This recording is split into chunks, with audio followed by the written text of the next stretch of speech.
Good morning, welcome in. Hello, Rhonda, Killerbot, Rika. Hello, Unknown. Yeah. Get these out of my way here so I can see. Hello, Nagesh. Alright, I hope we're ready. Also, today we have fewer matches than I realized. Also, if you're on Twitch, we do have the predictions live. I'll end them before the first attack goes in. So if you want to get points in, now is the time. And we are going to do giveaways for this stream as well. We're going to do at least 2 giveaways. So we're going to do an event pass for this match. And then we're going to do my last scenery for the next match. And if we happen to go to a third match, we'll do another event pass. Actually, let's probably just do 2 event passes regardless, so we'll do it that way. That way we have three giveaways regardless, because that was kind of the plan. But what I didn't realize was, let me pull this up. I thought today was guaranteed 3 matches, maybe 4, but I miscounted yesterday. So let's take a look at this here. So we have this match we're about to watch. This is the final match in the lower bracket. And then, obviously, the winner goes to finals with Tribe. If Tribe wins, it's over. Tribe's the champion. If whoever one of these teams is that makes it here wins, then they go to a rematch. Then we get a third match. What scenery? Hold on just a moment. I'll show you.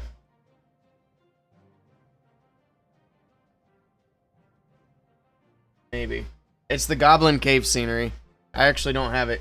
I can't pull it up on here because it'll show the link name. Well, at least some of it. But yeah, Goblin Cave. So it's the Goblin scenery with like gold all around the outside. Same one I was giving away before. Alright.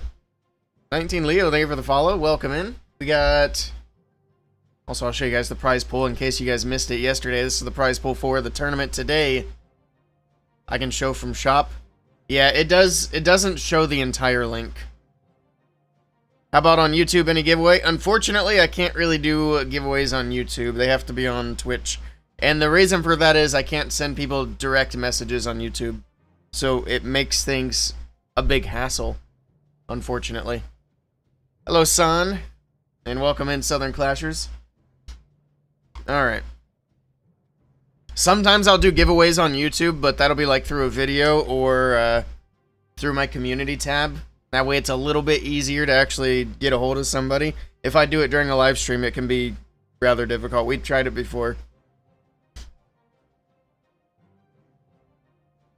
Let's take a look at the lineups too. And I apologize in advance, my allergies are kind of killing me today. So I'm trying. Alright. Take a look at the lineups. Let's see. Who are you talking to, Rimgod? Nobody timed you out. That was your first message here. Let's see. W for Bads. Alright, so the lineups, we got Demo, Ninja, Dima, Indy, and Sir Will for Badzinger. And then over here for Team Electros, we got Orosio, Almualan, Eltano, Diego, and Rigo Torres. Team Electros have great odds. Let's see. Only Badzinger looking like the favorites in the predictions. You got about 3 minutes before the predictions close. Alright. Here representing Only Bads and Only Realm. Very nice. Welcome in. I'm actually not sure who attacks first, but I guess we'll find out when the first attack goes in. We had some really good matches yesterday, so I'm expecting more of the same today. Ulgaman Only Realm. Very excited. It's gonna be a good time. We'll see if Tribe is able to keep themselves in it. We only got to see them once yesterday. Kept themselves up there in the upper bracket. They played really well yesterday, but so did both of these teams, to be fair. It's gonna be a good finish. So all 3 of these teams obviously are guaranteed money at this point. Tribe Gaming is guaranteed at least $500. Whoever loses this match is going to get the $250. 2 more minutes. We're getting there. I feel like there's something I'm forgetting to do, but we'll figure it out.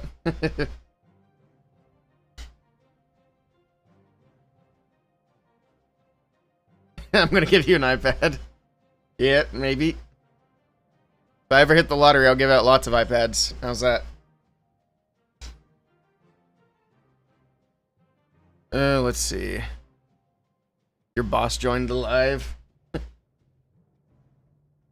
Trying to keep up with all the chats here. There we go.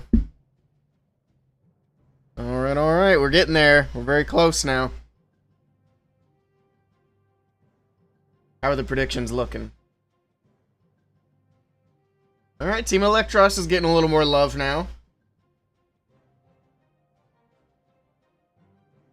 It's getting closer. It's still pretty heavily in favor of Badzinger. Only Bads. Got a couple of flags planted. We're ready to go. I do still think it would be neat if we could see the flags on both sides. Like, if we could see the bases that Only Bads were claiming to. I think that'd be a neat feature. You missed the Snapdragon Pro Series? Yeah, me too. I got this one at the live event, which was pretty cool. It's got my name on the back, too. They actually printed out names on the jerseys for people at the event, and they were giving them out for free. I didn't even have to pay for it. It was awesome. Rigo and Bernal. They'll both be in the same roster. That'd be a good roster.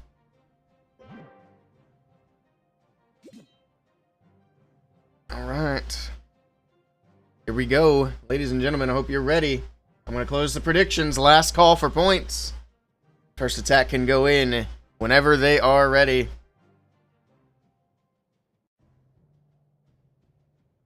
Esports player Willey? Yeah.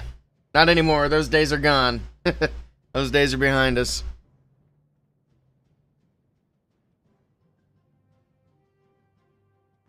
Here we go. Predictions are closed. And we've got Demo in with the first attack. He's starting it off with the Spirit Walk Dragons. He's going to start the Royal Champion on the bottom side. A few quick rocket balloons from the bottom, and you have some Teslas popping up down there. He's going to send a few more. Try to get that Tesla out of the way. He's going to use an Invis. He's wanting to push that RC up to the top. He's trying to get to the Town Hall. Giant bomb going off. Another one. Gonna drop in the next Invis. The RC does go straight to the Town Hall. Earthquake in the core of the base. Next Invis down. He's gonna Invis on the left. I don't think he needed to do that. She was still locked onto the Town Hall, but there we go. She'll continue pushing up into the base. Takes out the gear tower, and then she'll continue up to the right side. Okay. Popsy ability. Going to be able to get through the cannon. Get through the fire spitter, more importantly. Drops another Invis on the right side of the base, trying to push her up to the multi-archer tower. There she goes. She'll take the multi-archer tower out. One more Invis after that one. And what's he going to get with that? Or is he going to not use it? I don't think he really needs it. He could probably save it for later. There we go. Drops the poison on the CC. RC does go down. Got an Ice Golem. Oh, nice use of the Giant, because we've been seeing a lot of Ice Golems hitting Spring Traps right away. So he used the Giant there, triggered the Spring Trap, and that was able to keep the Ice Golem alive a little bit longer. Now we got the Dragons on the right side of the base. Siege Barracks King on the bottom side. Here we go. Let's see if he can get it done. He does have to fight that Sweeper. What's the range of that, actually? Okay, he's barely on the edge of that Sweeper range, so it shouldn't be too big of a hassle here for his Dragons. He's got the Baby Dragon, of course, on the top right side, doing a little bit of funneling, keeping the Dragons inside of the base as much as possible. Hit that Tornado Trap on the bottom side. A couple of Wizards hit it, so he doesn't really have to worry about that for the Dragons. Alright, King's moving on. King will be able to get rid of that Fire Spitter, so that's not going to be an issue for the Dragons either. Lots of Dragons pushing into that top compartment. Getting through the defending King over there. Okay, rocket balloons from the left go for the multi-archer tower. They also pull that poison. So not even have to worry about the poison spell on defense. Prince ability going off. This is looking good so far for Demo. We still have the P.E.K.K.A.s on the left side. We still have Dragons moving through the core. It's looking solid. We got one Dragon doing cleanup on the top side. Got that multi-archer tower down there on the bottom side. But the Fire Mites from the Furnaces and the CC, they're trying to get in there. They've obviously gotten some damage onto it, but now that Archer Tower is fully focused, they can't get to it, and they're not going to be able to finish taking it down. That's a little unfortunate. We only have one dragon left alive on the top side of the base as well. This is looking great. Oh, he managed to get one in there. The Fire Mites actually got the Archer Tower down. There's that last invis he saved from the Royal Champion. He's going to use it to keep the damage off the Prince for a little bit here. Now he can focus on the Queen. Goes down to Phoenix. It's going to be close, but I think he's got it. He just needs to be able to get through the scatter shot. The other thing's going to be time. He's got a couple of high HP buildings left to get through. Down goes the Prince. He's not going to be able to get it. It's going to be very close. But he's going to fall just short on this one. 7 seconds left. Is it going to be a 99? The scatter shot's going to be the last thing standing. And it is going to be a 99% for Demo. Very nice try.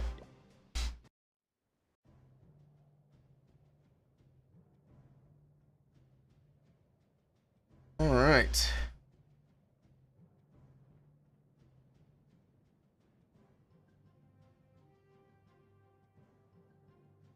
Good try, good try.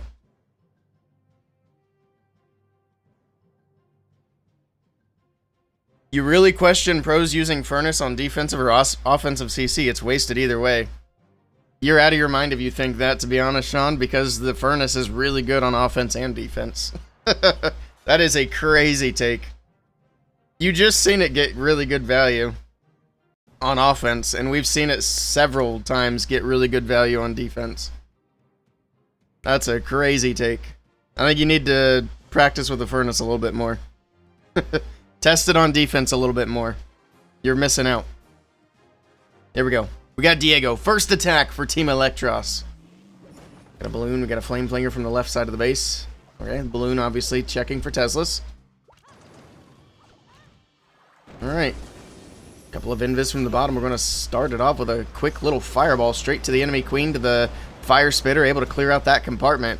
Queen stays alive just barely. Alright. Got healers on the Warden. Do a little Warden walk from the bottom side of the base. A little bit of cleanup from the Wizard and the Baby Dragon on either side of the Warden as well. See which way. It looks like he's going to pull out to the left. The Flame Flinger might potentially make it into the Town Hall, but it's going to take a little while to get there. In the meantime, it's going to also take out the Gear Tower and the Archer Towers on the edge. Alright, get through the Multi-Inferno Tower. Slowly but surely. Just got to be patient. Let the Warden do his thing.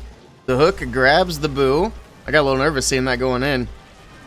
There's the Furnace on defense on the right side of the base.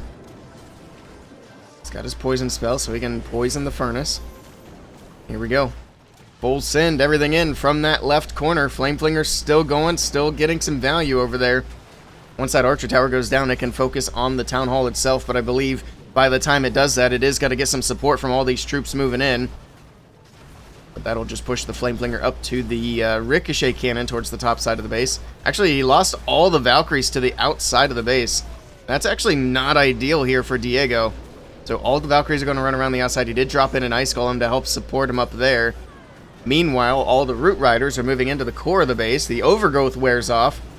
Ooh, this pathing for everything is just really wonky. The Root Riders are pretty much on their own, and they go down super fast. The Root Riders are gone. We do have one Root Rider left on the left side of the base. King's walking around the outside. Royal Champion pushing her way through the middle of the base. Going to work her way into that Monolith here. Drops an Invis, keeps the damage off of her.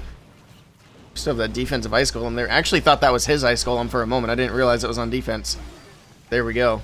Down goes the Hook Tower, the Monolith, the RC frozen.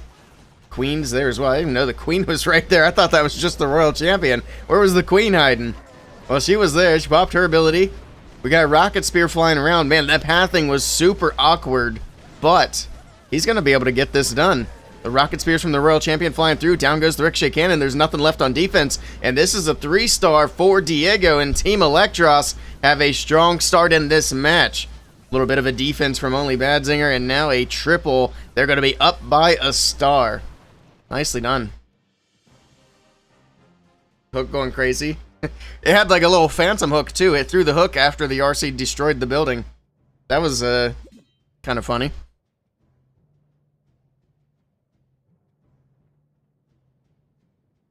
All right.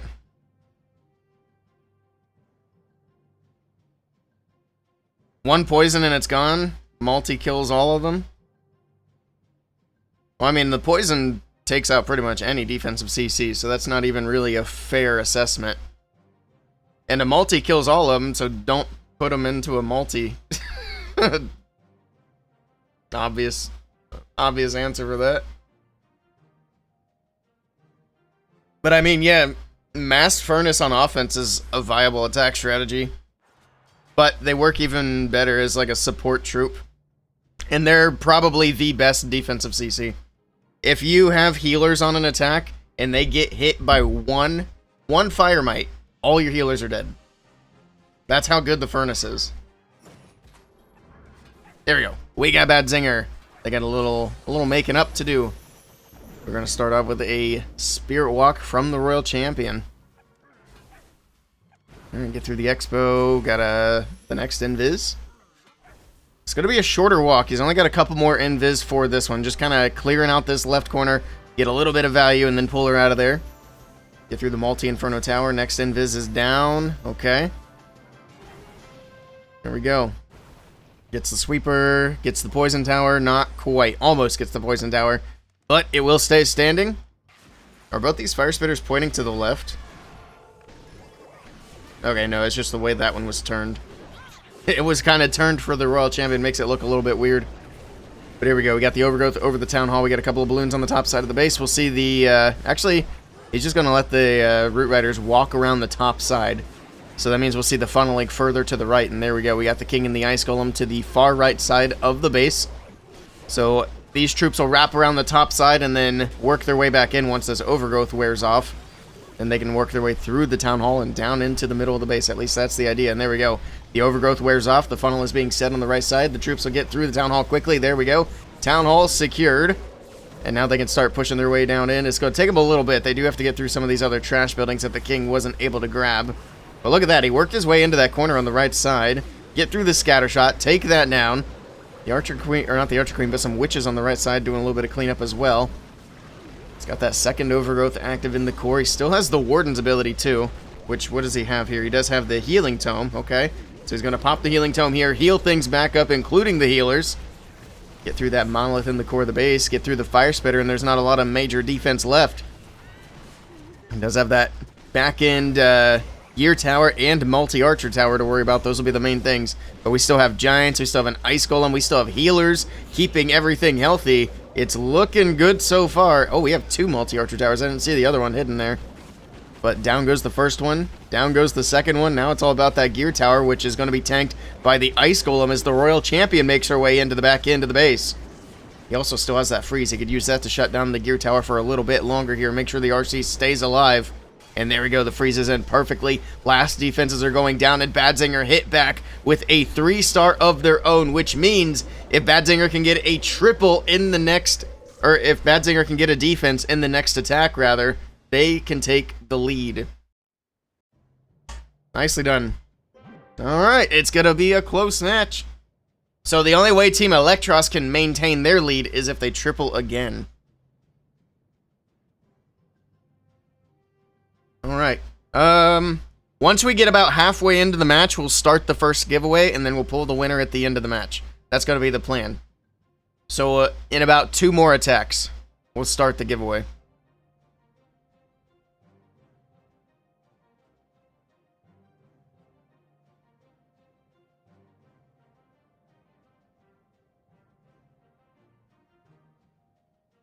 Olympic level.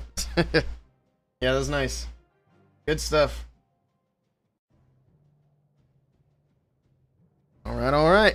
Next attack will be coming in whenever they are ready from Team Electros.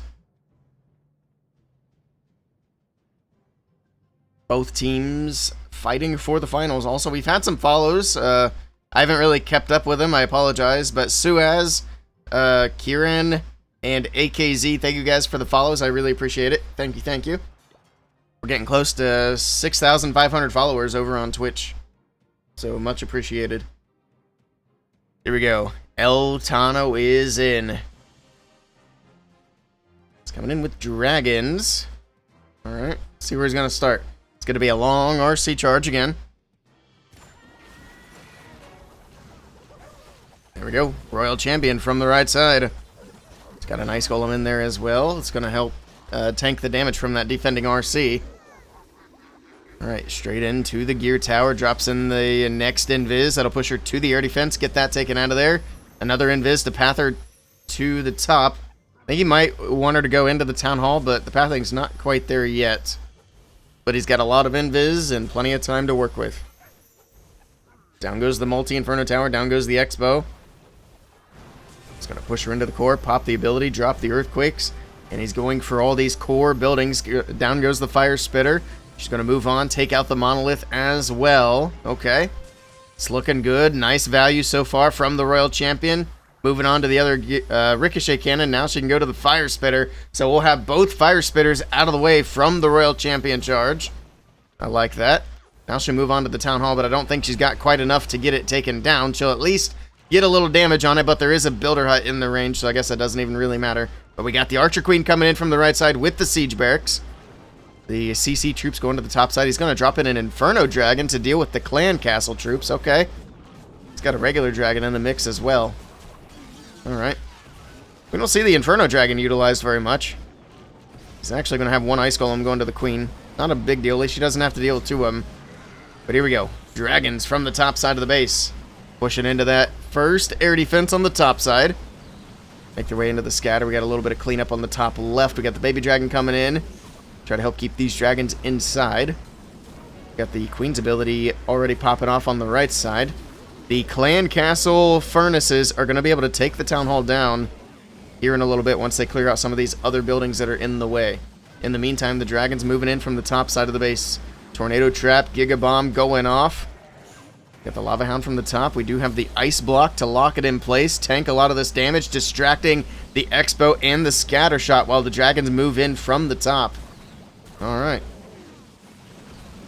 These dragons will continue to push through. More rocket balloons from the left. Well, let's see. They're moving slowly but surely, making their way up there. Alright. The Fire Mites are finally making their way to the Town Hall itself. Look at that. Fire Mites out of the Clan Castle. Pops the Prince ability. That's going to slow down all these defenses, including that Town Hall. As the Fire Mites move in, the Dragons continue moving in from the left. Pops a super late Warden's ability. I didn't realize he still had it, but look at the clock. He's only got 16 seconds left. Oh my goodness. Oh, he ran out of Fire Mites. Oh no. Oh, he might one-star this. He's absolutely going to one-star this. That Town Hall is on literally 1 HP. And that's going to be a 1-star defense for only Badzinger in this match. Oof. That is a big, big miss. And that's going to be tough to come back from. Only Badzinger got to be happy with that one.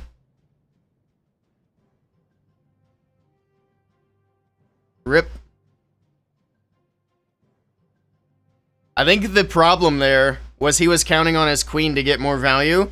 The reason she didn't is because he had that one Ice Golem from the defensive Clan Castle, which held her up for a little bit. So that meant the Fire Mites from the CC, they had to go through an extra storage, so they weren't able to finish off the Town Hall. Here we go. Sir Will is in with the next attack. A massive defense for only Badzinger. Let's see what they do on offense. The Royal Champion from the bottom side of the base. A couple of rocket balloons to take out the X-bow. Here we go. More rocket balloons from the left. Right, take out the multi-inferno tower. Then she'll move up to the left and then over to the Town Hall after that. He's got 10 more invis, so lots of invis spells to work with. He's going to want to be quick with these. This Town Hall getting shots in. There we go. He drops in the Earthquake, drops in the next invis. Perfect. Now the Town Hall won't get any more shots out. Pops out RC's ability. The haste. Got to make her go quickly to the Fire Spitter.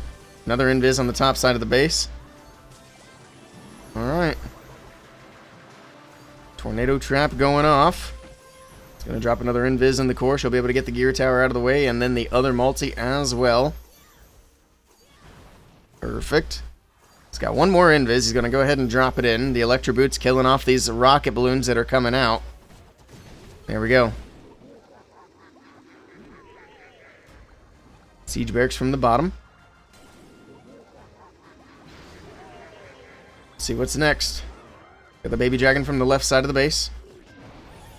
There we go. Full send. We got the dragons moving in. Warden, Prince. You have the Barbarian King with the Siege Barracks on the bottom side. He's got the Snake Bracelet there. That Sweeper's going to be pretty annoying.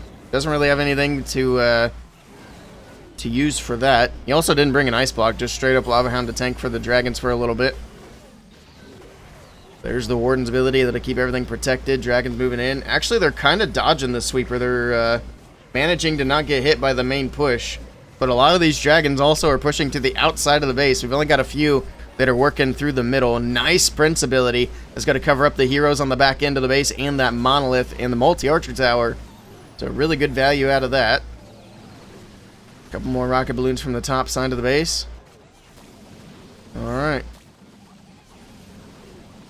They're working their way around. He's only got 45 seconds left. Time has been an issue on some of these attacks. In the last attack in a big way, so not as much this time. We still have the Prince moving through. We still have the Dragons pushing along. I think he's got enough power to get through. It's just going to be a matter of timing. Alright.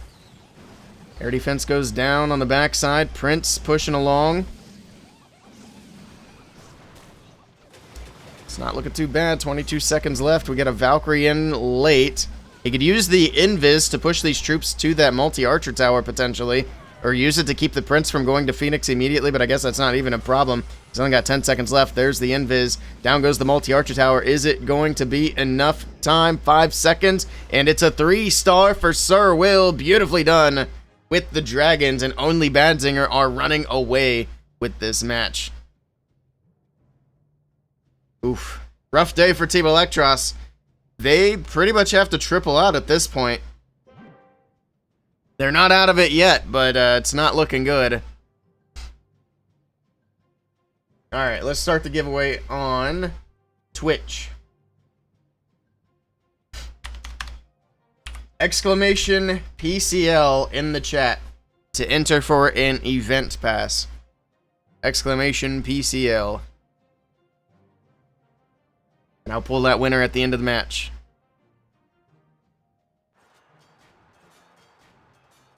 There we go. Mr. Rigo Torres is in. I've seen a lot of dragon attacks today. I like it. Also, RF Sleazy and Amon, thank you guys for the follows. Thank you, thank you. Here we go. Royal Champion from the left. Chasing that Barbarian King, makes him invisible, trying to push her in for the Town Hall.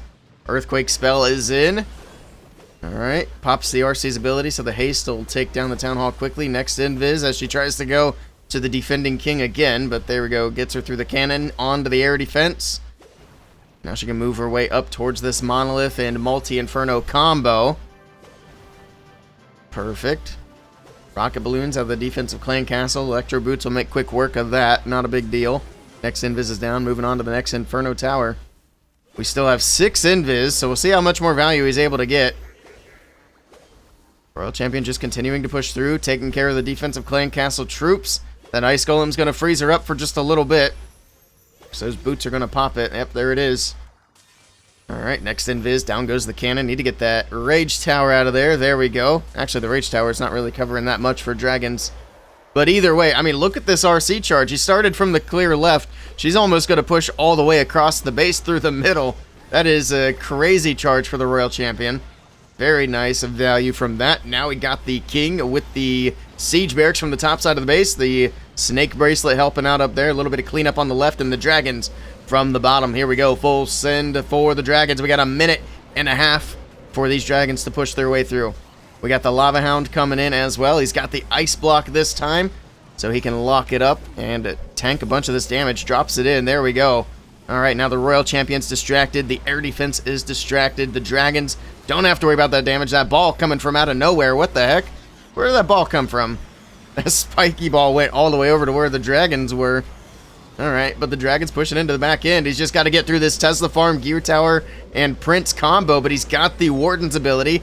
Won't have to worry about the, what is it, the Giga Bomb. Actually, the Warden's ability is going to wear off before the Giga Bomb goes off, so he will have to deal with that damage, which is a little unfortunate. And that Sweeper is also being quite the nuisance. Balloons finally get in there and take it down. Does he have enough? I think he does. It's getting through the last few Teslas. Down goes the gear tower. Only 30 seconds left. I mean, only 30 seconds. That's actually quite a bit of time, considering he's got the last few buildings standing. Storages are dropping down, and it's going to be a triple for Team Electros. Rigo Torres able to get it done. These guys are going to try to fight their way back into this match. Very nicely executed. All right, we're Team Electros is only down by a star right now, so they can still work their way back into this, but they obviously are going to need some defenses. Rigo is very good.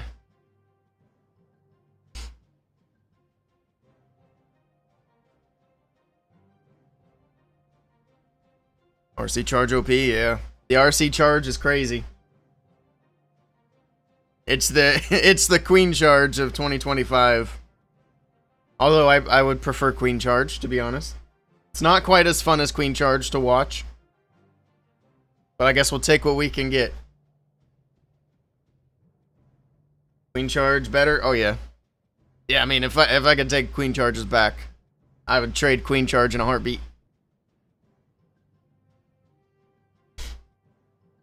Poor Shiv'em.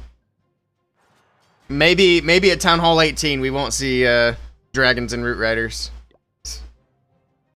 They're actually going to take a level away from both of those troops for Town Hall 18 instead of giving them a level.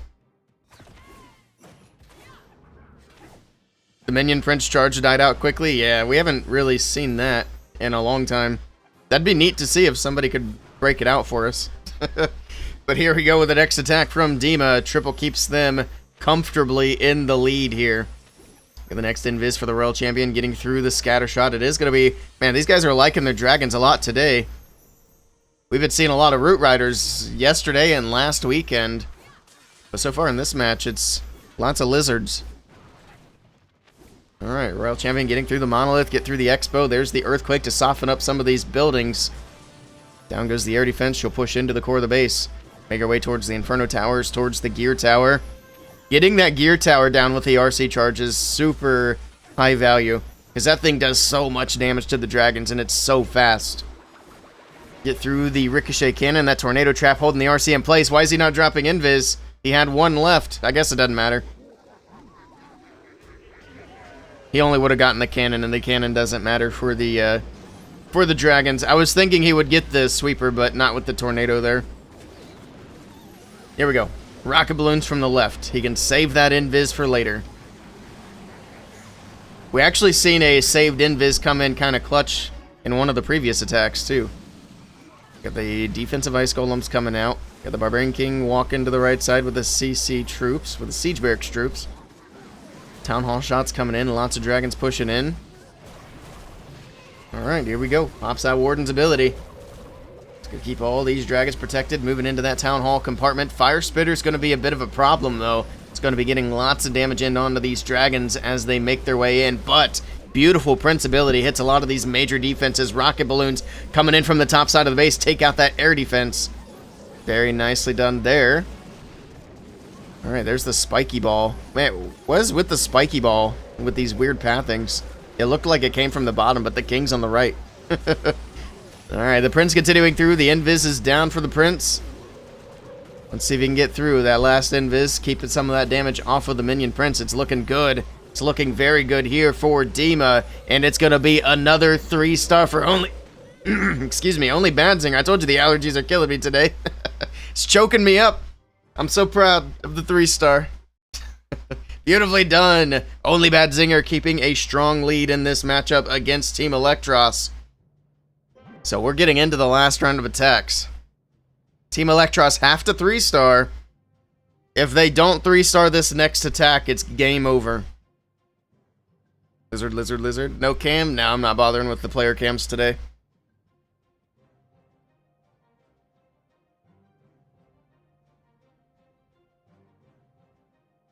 The reason I didn't bother with player cams anymore is because they were switching player cams from Google Meets to Discord, and I didn't feel like trying to resize things from one platform to the other, so. Because that's kind of annoying to try to do midstream. Hello there.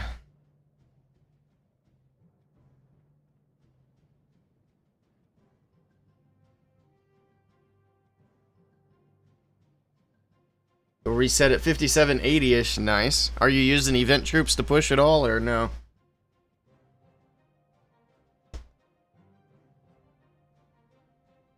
No? Here we go. Rocio is in for Team Electros. A 3-star is a must. It's do or die time for Team Electros. Hydra. Nice. Man, if it ain't broke, don't fix it, right? It's also good to not get too used to event troops.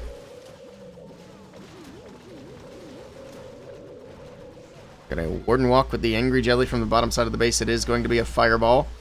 We know Rocio likes the fireballs. Alright, get through the X-Bow. Multi-Archer Tower next. Question is, where's the fireball gonna go? Maybe to the Ricochet Cannon? Because that would hit the Clan Castle as well. We'll have to wait and see. There we go. Invis, Invis, Invis. Fireball to the multi. Okay. That works. Clan Castle stays standing, but we still get a lot of value down. Now we've got the Archer Queen from the left side of the base. Ice Golem is in. We're going to push into the Town Hall compartment. Here we go. We do have 2 Overgrowths to use. Ice Golem freezing things up. First Overgrowth onto the Town Hall itself. Okay. So it's going to be like earlier where we see the troops push around the Town Hall, and then we see that funnel from the top side. And then once the Overgrowth wears off, everything will push through the Town Hall itself. We got the defensive CC coming out. Brute Riders making their way in. Get through the Ricochet Cannon. Alright, the Valkyries are staying to the outside for now, but they should come back in, especially if these walls get opened up. The Overgrowth wears off, so he doesn't even need the walls opened up for the Brute Riders to come back. There we go, the Town Hall secured. Roots pushing into the base.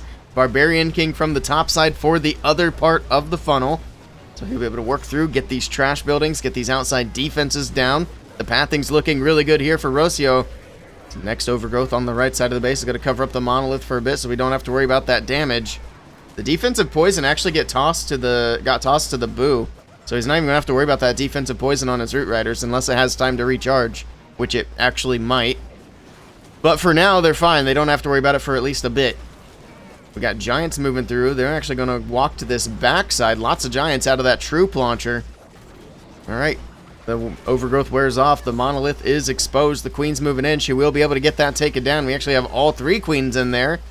Giants still pushing through. It's looking good for the back end of the base. We got a wall break coming in late as well, so he doesn't have to worry about beating on walls. Everything is accessible at this point. 30 seconds left. Pops the King's ability. Ball bounces through, and that's going to be a 3-star for Rocio, and Team Electros still have a chance. But they are counting on a defense. In the last attack from Badzinger, obviously, Badzinger can lock it down with a triple. Badzinger can lock it down with a good percentage 2-star, because they have that 99%. So they win on percentage, essentially. Unless they have a really low percentage attack. Or a 1-star. Because that was an 89. So they probably need like a, what, an 87 or something like that to win.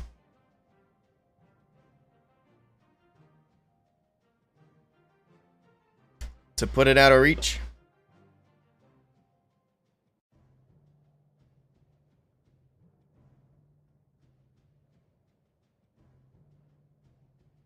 No Super Yetis, no Fireball. I'm missing parts of conversations. Here we go. Ninja with the last attack for Badzinger, trying to lock in the victory here for his team to move on to the finals. The Royal Champion got the Invis. He's going to push her into the Town Hall for this RC charge. He's got a bunch of Invis to use for this charge. And of course the Earthquake to soften things up. Next Invis down, take out the Town Hall. Alright, rocket balloons coming out. But RC took a bit of a beating from that Town Hall. Now she's going to get hit by some of these giant bombs as she moves in towards the core. Next Invis is down. The nice thing about the Electro Boots is they do have at least a tiny bit of passive healing. It used to be more before they nerfed it. But as long as he keeps her invisible, she will get a little bit of health back as she moves around. which will kind of negate the giant bombs. Alright, she's continuing down this left side of the base. I don't know if that was even the plan. Kind of dropped the earthquake into the core. There we go. Now she's pathing into the middle where he wants her, because he wants to get that monolith out of the way. The other buildings in the core don't really matter so much for the dragon attack. The monolith was the main thing, and he is able to secure it.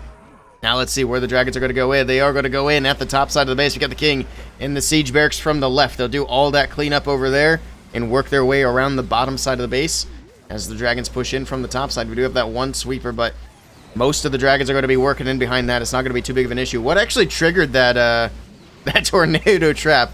I'm not even sure. Oh, it must have been the lava hound. I think a lava pup must have triggered that tornado. That's actually really nice, because otherwise that tornado was going to hold dragons right in front of that fire spitter.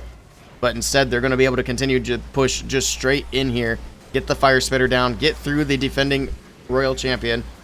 There's the warden's ability, keeping everything protected. Rocket balloons from the right side, trying to help pick up some of these defensive buildings on the outside of the base. All right, so far so good. Working through the crusher mortar in the core.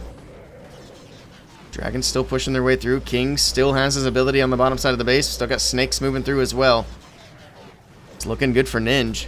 74% in climbing. If nothing else, he's definitely going to have enough percentage to secure a victory here for Bad Zinger.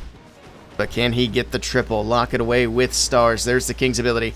Down goes the gear tower. I keep forgetting the names of things. Down goes the gear tower. Down goes the scatter shot. Can the prince help finish off this core? He's got to get through the multi-inferno tower, and he's got it. Multi-Inferno Tower is going to go down, and this is going to be a 3-star and an overwhelming victory for only Bads today. They will be moving on to the grand finals to face off with Tribe Gaming, and Team Electros will be finishing in 3rd place. Nice try to them. Nicely done to Bads. Taking advantage of the big defense. They almost had a perfect war. What are you? An idiot sandwich. So they were one building shy of a perfect war. I think it's safe to say that only Bads came to play. It's going to be a really interesting match with them versus Tribe Gaming. Alright, let's pay out some predictions here. Only Bad Zinger absolutely crushing it.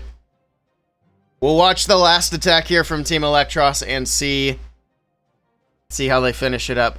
Also, last call for the giveaway entry. I will pull it after this next attack. I'll pull the winner. Exclamation PCL in the chat on Twitch if you haven't done so already. If you've already done it, don't worry about it. You're still entered. Alright, alright.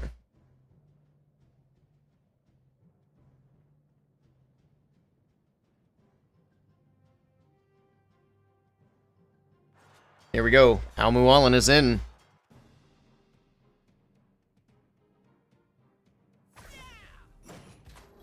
Royal champion from the right.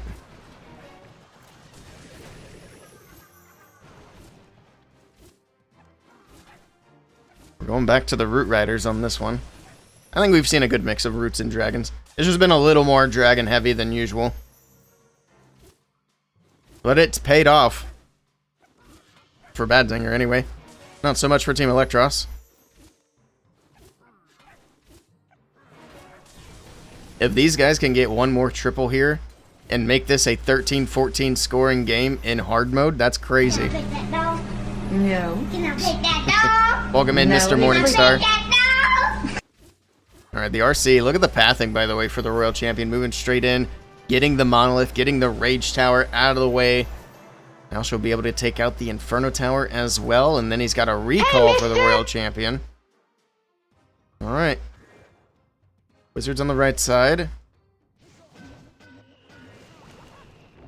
little bit of cleanup for these trash buildings. We do have the Headhunter running around too. That's going to be kind of annoying. But here we go with the Warden. It's going to be full send for the Root Riders from the top side of the base. Here we go. The Queen is in as well. Get through this Hero Hall, get the funnel set. The Root Riders in from the right side of the base, pushing their way in. I mean, there's not really an in, because the Royal Champion already cleared out everything in the middle of the base. So the only real option for the army is to move around the outside. Now, once they get to this point over here, he can funnel that left side, and the Root Riders can push down in where the defenses are, which is exactly what he's doing here with that Barbarian King on that left side. So the King with the snakes will clear out all these trash buildings, keep the Root Riders where the defenses are at, and make sure that the Valkyries and everything else stay with them as well. Down goes the multi-archer tower, walls are opening up, everything pushing down towards the scatter shot. The ricochet cannon kind of getting skipped at the moment, but things will move in and get that taken care of here shortly. Pops a nice Warden's ability, protects all these troops moving in. Town Hall shots are coming in as well. King's doing a beautiful job getting the funnel going. The Queen's actually over there helping him as well. We still have the Queen's ability in the bag. We still have a wall breaker too. He can drop it on the right side. There we go. It's going to open things up. That way if the Queen can make it over there, she'll be able to access pretty much everything that's left. As the Town Hall goes down, the storages are going down, and this is looking very good here for Al-Mu'alim. The healers are doing a nice job keeping things healed up as they move their way through. Tornado Trap holding things up for just a little bit. 27 seconds. Should be plenty of time. He should have plenty of power. And it looks like Team Electros are going to finish this match with 13 stars, with a 1-star attack on the board. Man, what a nice try from Team Electros. Unfortunately, just not their day. Beautifully done from Al-Mu'alim as they exit the PCL this season. Here we go. What a high-scoring match. 13-14 with a 1-star attack. Both of these teams only had one miss. Unfortunately for Team Electros, it was a big one. Like I said, only Badzinger, one building away from a perfect war. Sheesh. Alright, what clan am I in? I'm in Team Electros, so we are going to have to change clans here. And then we'll get set up and ready for the next match.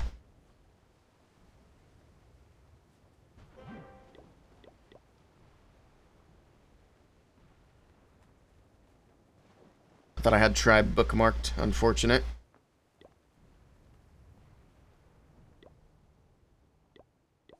Actually, I think I have Badzinger bookmarked.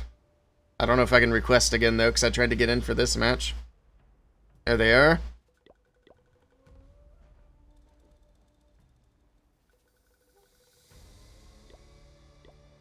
There we go. I was able to request again. We'll see if they let me in so I don't have to search up tribe. Give Archer a snack. And dog cam. And dog cam again. Alright. I see you guys. I'll have to go upstairs and grab a snack. For the doggo.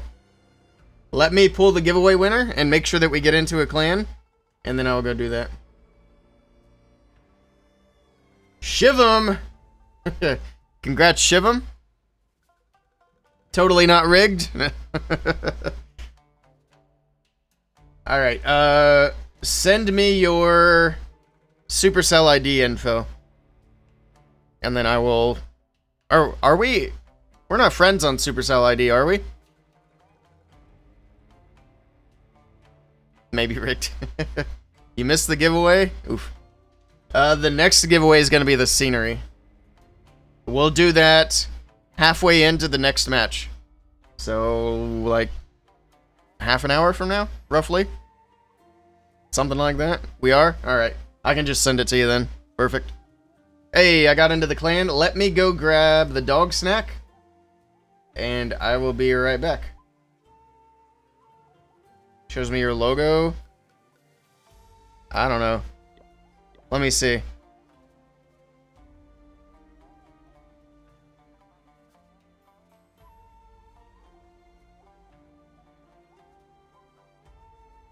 Yep, there you are. Done deal. Easy. I wish they were all that easy, right? GG. Alright, I'll be right back. Oh, let me start predictions before I do that.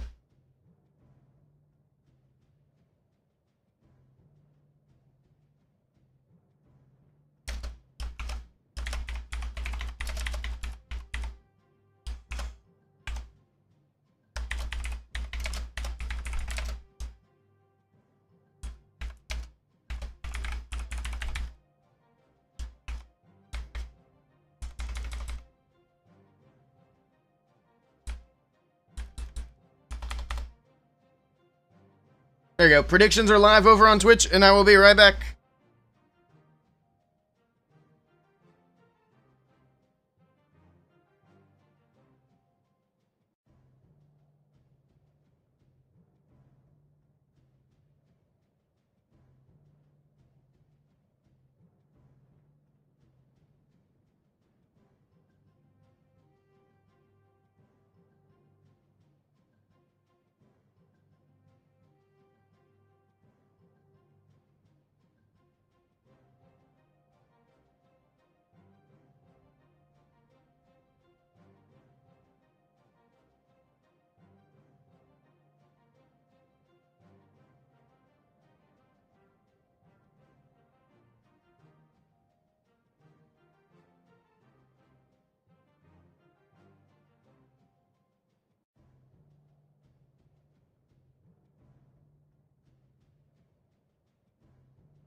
Alright, I'm back. I'll turn it on, no worries. Oh my god, Nightbot is absolutely popping off. What the? Nightbot needs to chill. I need to change my timers, apparently. My goodness. It's literally just doing all the timers at the same time. Hey, Miggy, welcome in. Yeah, I had to go get the snacks. And we'll turn on the dog cam.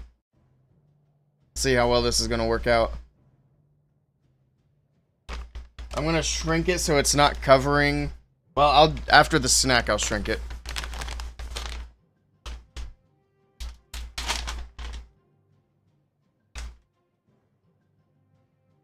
Sit. Sit. What do you say? They can't hear that. What do you say?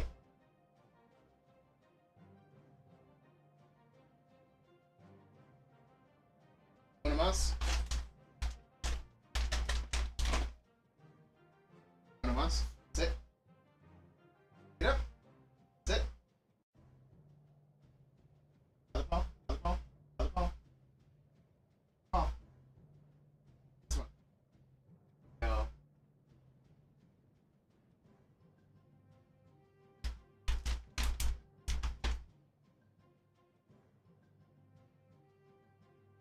There we go. Alright.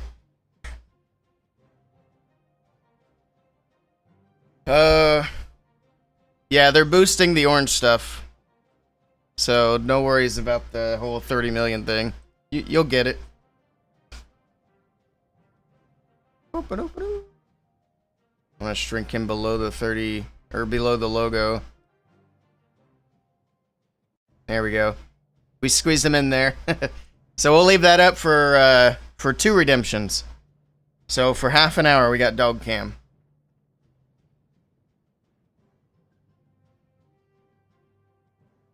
All right, we are ready to go. How are the predictions looking? It's almost perfectly split. We're leaning a little to Tribe. Take a look at the lineup. So again for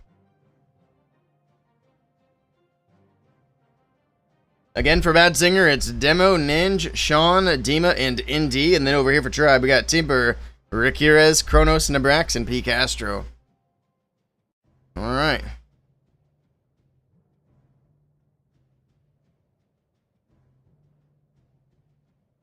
Last war. If Tribe Gaming wins, then this is the last war. If Tribe Gaming loses, it's a bracket reset and they play again. Because Tribe Gaming's in the upper bracket and Bad Zinger's in the lower bracket.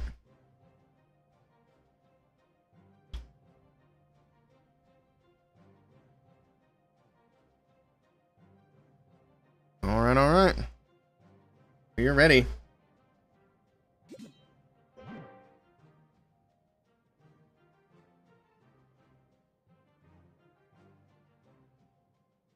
Yeah, we got that lizard emote. Sean is in now and not Sir Will. Yeah, looks like they did a little swapping. Sean made it. He needed to sleep in today. He had to get his beauty rest. I have no idea what's actually happening, but that's the story I'm sticking with. He got his beauty sleep, now he's ready to roll. Also, I found a neat thing yesterday. I sat down on my bed after stream yesterday, and I felt something tickling on my arm. I was like, that's weird, and I looked over and I had a spider on my arm. It was a brown recluse spider. I don't know how many of you guys are familiar with what a brown recluse is, but it's like the second most venomous spider we have in this state, in this region, and I had never seen one before. Big spider, not huge, but they're known for having a really bad bite. So I've got it in my freezer now.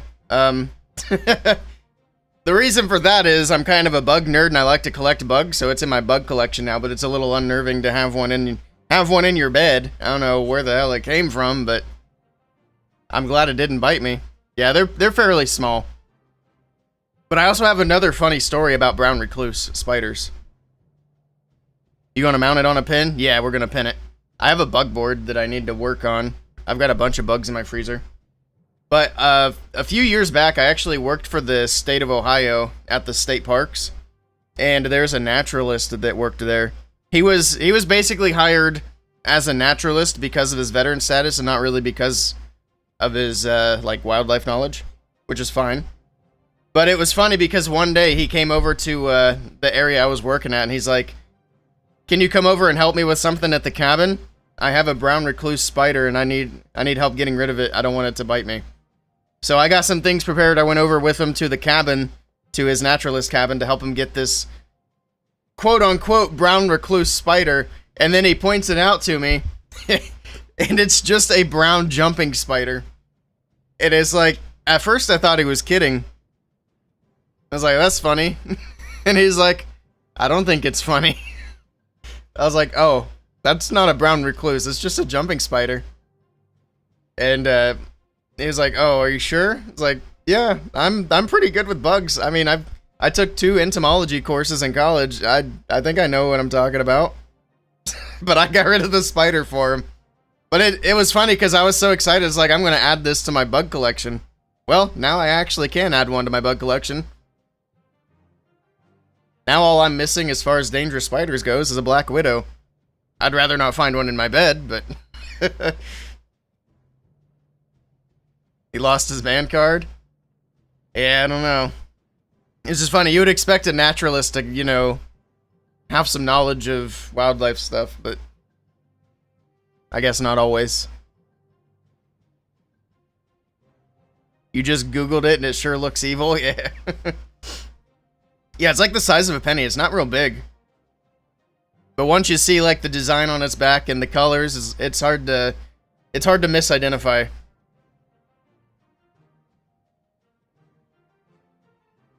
And hopefully that's the last one I see around here.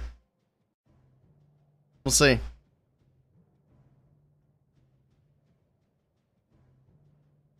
I would say Google a brown recluse spider bite, but you probably don't want to do that. They're particularly gross. So don't say I didn't warn you. What's the biggest spider I've seen? I wish I didn't get my old Instagram banned because I actually had a good spider picture there. But there was a wolf spider that I found that was like a little bigger than a golf ball. It was huge. I held out my hand to the wolf spider, and its legs were bigger than the palm of my hand. Like they stretched out bigger than that. He was a big boy. He was cool too. I had him walking around in my arms. He's chill. Spiders usually aren't like super prone to biting unless you accidentally squish them. Or make them too angry.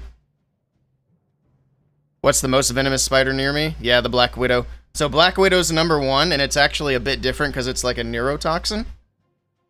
And then the brown recluse is number 2, and it's more of a like tissue-eating toxin.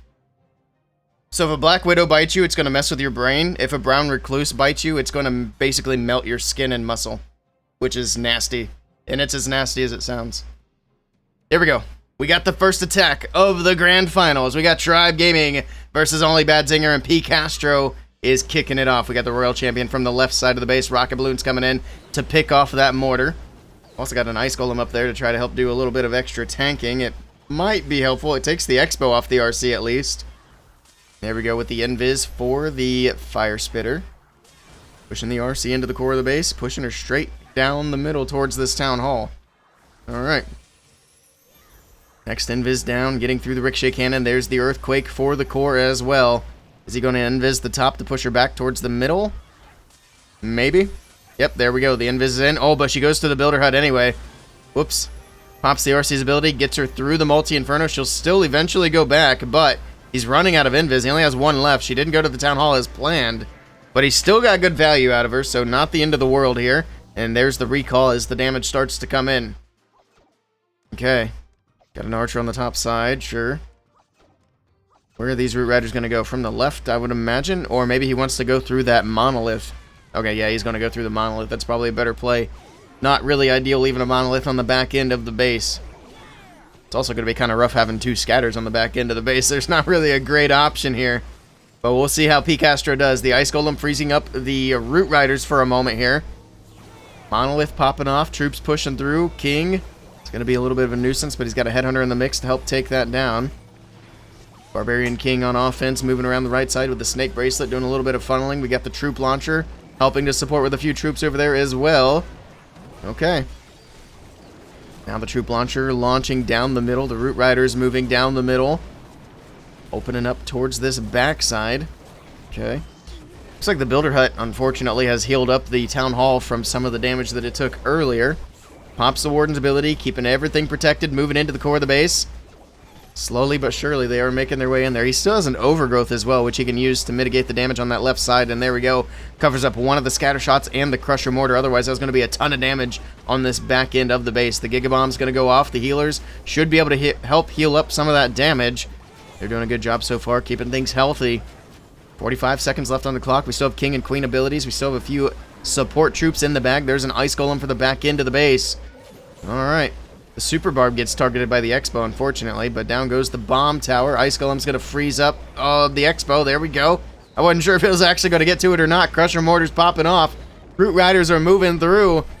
Does he have enough power? I'm actually not sure. I think he does. He still has King's ability with the Spiky Ball. He's just kind of hanging on to it as long as he can here, and I do believe he's got it. P. Castro coming in with a triple to kick off this match. Beautifully done. And let's see how Only Bads can kick off their side, see if they can keep their triple train rolling. Only Bads almost put up a perfect war in the last matchup. Hey, good morning, Manzo. Good to see you. Welcome in. All right. Manzo, of course, is the man behind the PCL and Psycho Family Gaming.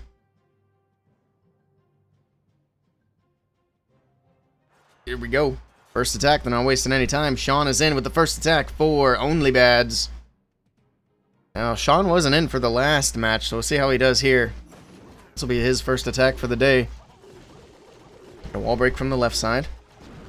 Baby Dragon takes out the Bomb Tower. We got a Golem coming in. It's going to be the little Queen Warden charge into the base with the Angry Jelly. One healer actually moving up for the Golem. Not super ideal, kind of taking that healer into danger, but it's fine. Queen will move in, take out the Fire Spitter. He does have a few invis he can use if he needs to. Okay, so far so good. There's the first invis as the Queen starts taking damage from the Ricochet Cannon. The healers like to hang back on this approach for the Warden, so that's what the invis are for. Take out the Ricochet Cannon, and then the recall. I'd imagine he's going to push in from the bottom, and there we go. Root Riders are in. Going from the bottom of the base to the Town Hall. Drops the Queen and the Warden back in as well. It's going to overgrowth the Town Hall for the initial push. That'll keep all that Town Hall damage off the troops. We actually have Witches on defense, which we don't really see super often. Okay, interesting. Lots of troops moving around the right side of the base. We got... I was going to say, I thought there was a wall break coming in, but I guess not. He doesn't really need wall breaks. He's got Root Riders. I don't know what I'm thinking. Barbarian King on the right side of the base is going to clear out that right corner, set up the funnel as the overgrowth wears off. The troops can start making their way in towards this Town Hall.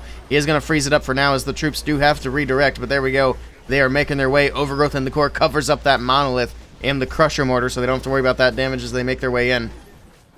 Pushing in towards the Multi-Inferno Tower. They'll get to the Ricochet Cannon as well. Still have that King on the right side of the base. He's got a Yeti over there helping to support.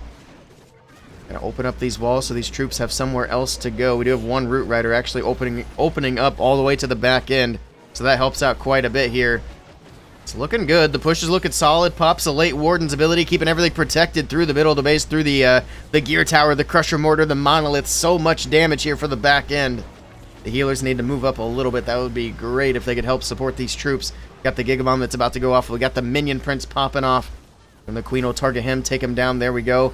Perfectly done. We still have one freeze in the bag. We still have the RC and King ability just now, popping the Royal Champion's ability. So the Rocket Spear flying through, picking up some of these defenses on the back end of the base. 40 seconds left. Let's see if he has enough power or enough time to get through the rest of this base. Still has the King's ability. I think the biggest thing I'm worried about here is going to be power, because especially with the Crusher Mortar going off now, that's going to be shrinking his army quite a bit. Queen's taking out the Crusher Mortar. We got the multi-archer tower. The Royal Champion trying to push her way through, but she's taking so much damage. Down she goes. Queen's actually going to go down as well to the multi-archer tower. Down she goes, and this is thinning out significantly. And only 10 seconds left. Spiky Ball takes out the archer tower, but he's not going to have enough time to get to this storage on the back end. He might have wanted to pop that Spiky Ball before the Queen died. I think that might have been a bit of a misplay here by Sean, and it's going to be a defense for Tribe Gaming to kick off the match. Nice try to Sean.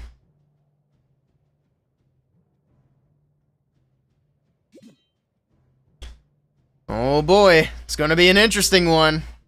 Welcome in, Prabby. What giveaways are happening? So we already did an event pass. For this match, we're going to do the Goblin Cave scenery. I'm going to start the match once we're about 5 attacks in, and then pull the winner at the end of the match.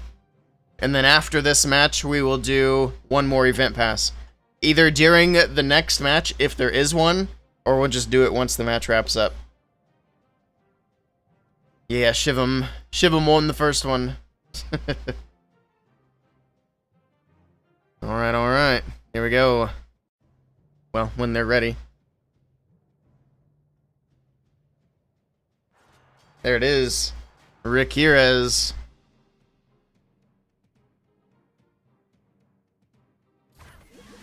The Royal Champion from the right. Rocket Balloons helping to support. Pushing that Royal Champion into the Ricochet Cannon. More Rocket Balloons from the right side. A bunch of them coming in. They're actually going to get that multi-archer tower down too. Okay. But the Tesla's popped up, still pulling the RC to the right. And the Tornado Trap's going to hold her up on the right side as well. Okay. Next Invis is down. Giant Bombs are still popping off. The RC's getting low. Double Invis on the top side. Next Invis down there. Pops the RC's ability, but she gets hit by the Town Hall, and the Royal Champion is dead. And this is off to a bad start for Riquirez. Uh-oh. Ripped the Royal Champion. He had a recall too, so he wasn't planning on losing her. Alright, well. We'll see how well he can recover this, but Badzinger have got to be smiling looking at this attack right now. Because that's a tough thing to recover from. We got the Root Riders moving in. We got the King pushing along the left side of the base. He's going to recall the King. And then he's going to put the King back in with the main push into the base. Alright. Pops the Warden's ability, keeping everything protected, pushing in. He's got both Fire Spitters firing at all these troops, which is quite a bit of damage he's got to deal with. Now we got a bunch of Rocket Balloons coming out as well. So Rocket Balloons coming out of the defensive clan castle. Ice Golems coming out. That's going to hold things up for a bit. At least he's able to push basically straight to the Town Hall, so he doesn't have to worry about that. Town Hall will go down. No risk of a 1-star here. Now it's going to be a matter of picking up percentage, because I don't believe he can 3-star this. At least he's utilizing these invis to keep the damage off of his troops. King still has his ability in the bag. There he goes. Spiky Ball bouncing around, picking up some more buildings on the top side. The percentage is slowly but surely climbing. Hopefully these healers could actually switch to the Queen. That'd be amazing. But right now they're pretty hard stuck on the Root Riders. That Queen's gonna die. Come on, healer. She's right there. She's right there. Oh my goodness. They're just gonna let her die. How is she still alive? That's kind of cracked. That Queen is somehow still going. She's gonna get the multi-archer tower too. Look at that. And she's got passive healing because of the giant, or the action figure equipment. Could he still push this through for a 3-star? There's no way, right? That'd be insane if he does. 30 seconds left to go. Time's gonna be a big factor too. But these healers are actually just keeping these Root Riders alive. Now they're switching over to the Queen, so now it's going to become a bit of a Queen charge. He just needs the Root Riders to open up one more compartment and the Queen can reach everything, but the Root Riders are dead. That's going to be time anyway. It's going to be time anyway, but what a recovery after losing the Royal Champion. Good try to Riquirez. It's going to be great percentage, but a defense for Badzinger. Nice try, nice try. Sheesh. That got close.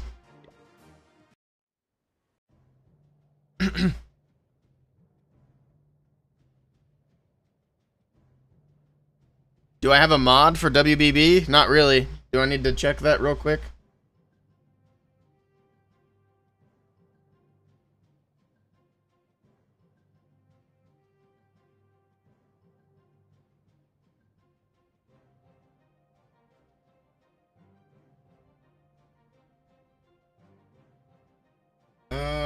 my chat? There it is.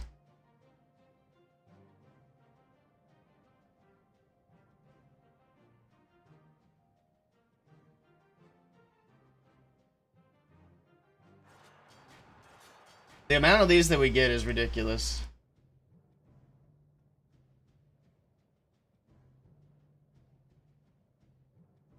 There we go. We got it taken care of. And the next attack is in. That was faster than you. I'm on it.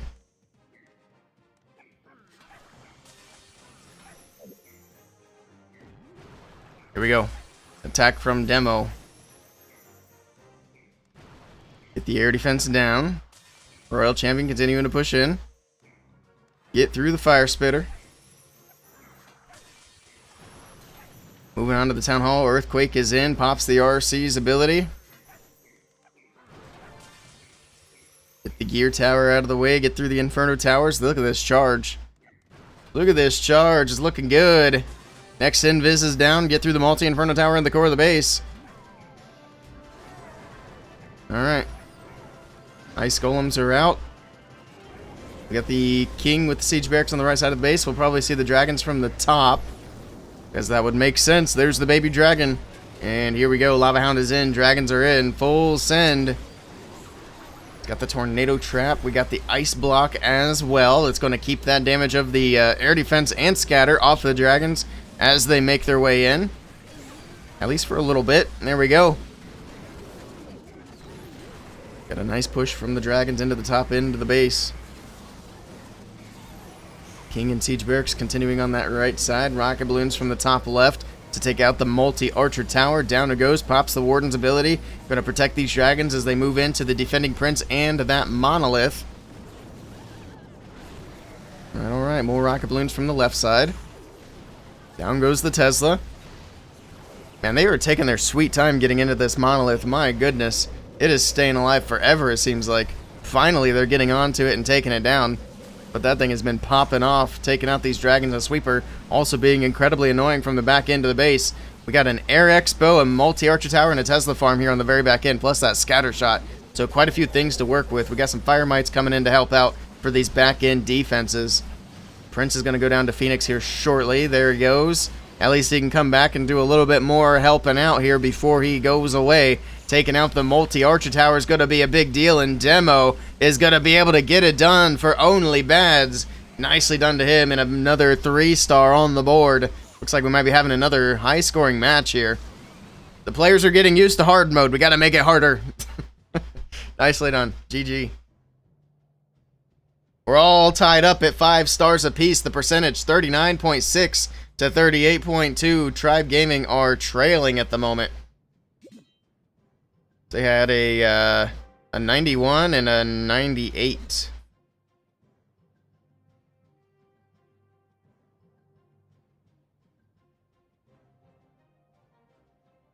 Worn out from packing for a trip and you're old. Alright.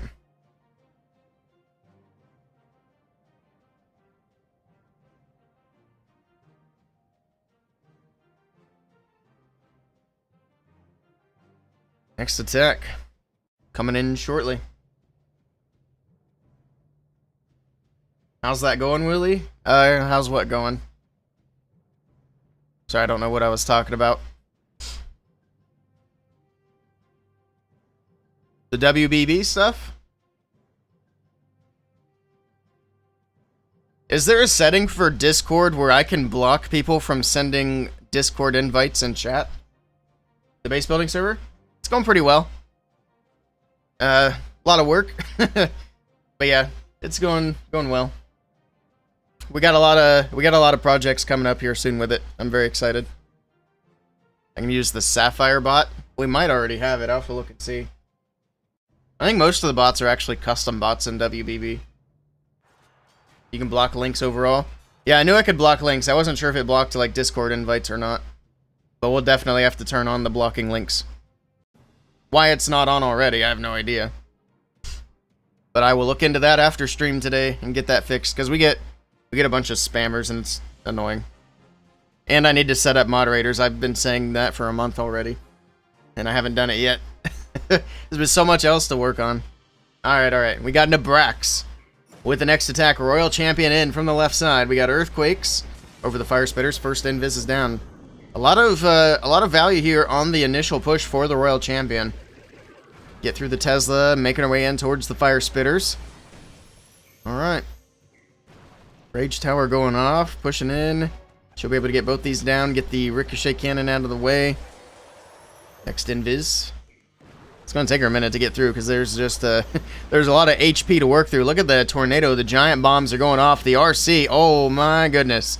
That RC went low, but she pops her ability, gets a little bit of health back. Now she's going to go speedy with the Haste Vial, work her way up the right side of the base. Hopefully get that sweeper out of the way. That would be nice. I don't know which way he's planning to fly the dragons, but there we go. She'll move in, take out the multi-archer tower, take out that sweeper. Next Invis is down, continuing to push her in. He's got 2 more Invis left. There we go. He's counting on these boots to finish off that multi-archer tower. And they should be able to get it done. Oh, she's going to turn and finish it off. There we go. Get the multi-inferno tower, clearing out the entire bottom side of the base before the Royal Champion goes down. Okay. Nice start. Now what's he going to do from here? We got a couple of archers. We got the queen from the bottom. Sure. We'll see the siege barracks from the bottom as well. Poison in the core. Took out the furnace on defense. We got the ice golem lurking back there as well. But here we go with the dragons. Dragons are in from the left side. We got air bombs going off. Tesla's popping up over there for the queen. Not a big deal. Dragons moving in. We got a balloon. We got the inferno dragon to help set the funnel. We got a thunder chicken from the top side as well. Also to clear out some of these trash buildings. Which there's a good bit of value up there for the thunder chicken to get through. Ice golem, or not an ice golem, but a lava hound. That was the complete opposite of what I meant. That lava hound didn't really get anything. Was he just testing for traps? Maybe. Testing for seeking air mines. I feel like if he delayed it a little bit, that could have helped support the dragons a bit, but at least now he knows there's no traps in the area. Electro Dragon's still moving through. Dragons pushing in. We got the troops coming in from the right side as well, from the siege machine and the queen herself. Pops the Prince ability on the top side. Nice value out of that. Doesn't hit the town hall with it though, so that does not slow down. And hopefully we can get something in here to get this town hall down. And I'm starting to get a little bit worried about that because we have absolutely nothing targeting the town hall right now. What do we have out of the CC? We got super minions. That's going to be the main thing to go for the town hall here as the Prince goes down to Phoenix. I don't think the Prince is going to be able to get too much damage onto that town hall, if any. No. Uh-oh. Oh, boy. Oh, boy. Are we looking at another 1-star attack? Only Badzinger's defenses have been going crazy, and it's going to be a 1-star from Tribe Gaming. And it looks like we might be looking at a bracket reset with this massive defense. Nice try to Nabrax, but, yeah, had absolutely nothing to go for that town hall. Oof. Man, is that the same base as the last 1-star? I don't even know. But either way, 2 1-star defenses for Badzinger today out of 2 matches. We'll find out who their base builder is and hire him. Here we go. Next attack for Badzinger. Coming off a massive defense. Let's see what they do on offense. Let's see. We got the Royal Champion from the bottom side of the base. Also, it's probably about time to start the giveaway. I didn't see how many attacks we are into the match. But we'll probably start it after this attack. Alright, Royal Champion pushing into the Scattershot. Earthquakes on the top side of the base, moving into the Expo. And then she'll start heading up towards this Town Hall area. There we go, next Invis down. Pushing on in. Get through the multi-inferno tower. Get that taken care of. Invis on the left to push her into the town hall. There we go. Pops the ability, the haste to make her to go quickly. Next Invis down so the town hall's not getting a shot off. And then she'll actually head over to the right. Get this gear tower taken down. Okay. Oh, never mind. Just kidding. He's got a recall. I was thinking it was a much longer charge than that. There we go. Nice, short, simple RC charge. Getting a lot of value. Got the Archer Queen from the bottom side with a couple of Valkyries. We'll see the Root Riders probably from the left. Here we go with the Warden. There we go with the Root Riders. Alright. Not directly from the left, but essentially same way. Ice Golem on that far left side. We'll see the Barbarian King over there to help set up more of this funneling. But here we go. Root Riders pathing in. We got the Overgrowth on the Monolith and the Mortar Crusher over there. Keep the damage away from the troops as they push in. The healers have taken a bit of damage, though. That's a little unfortunate. Does he have Healing Tome on the Warden? No, he's got Eternal Tome. So, unfortunately, he doesn't really have a way to heal the healers. So, we'll see if that becomes an issue at any point. If he finds a bunch of red air bombs, it will be. There we go. Everything's still continuing in. Slowly but surely pushing their way through. The Overgrowth, of course, has worn off. So, the Monolith is getting some shots in. Lots of troops moving out to the left. King didn't really get enough of a funnel set, I guess. Needed to get him down a bit earlier. But everything's kind of moving to the outside, which means that Monolith is not going down anytime soon. It's still just popping off. We got a boo from the Sneezy coming in to help out, but it's not going to do anything. Now the healers are getting picked off by the Monolith, so the healing for the Root Riders and all the other troops is going away.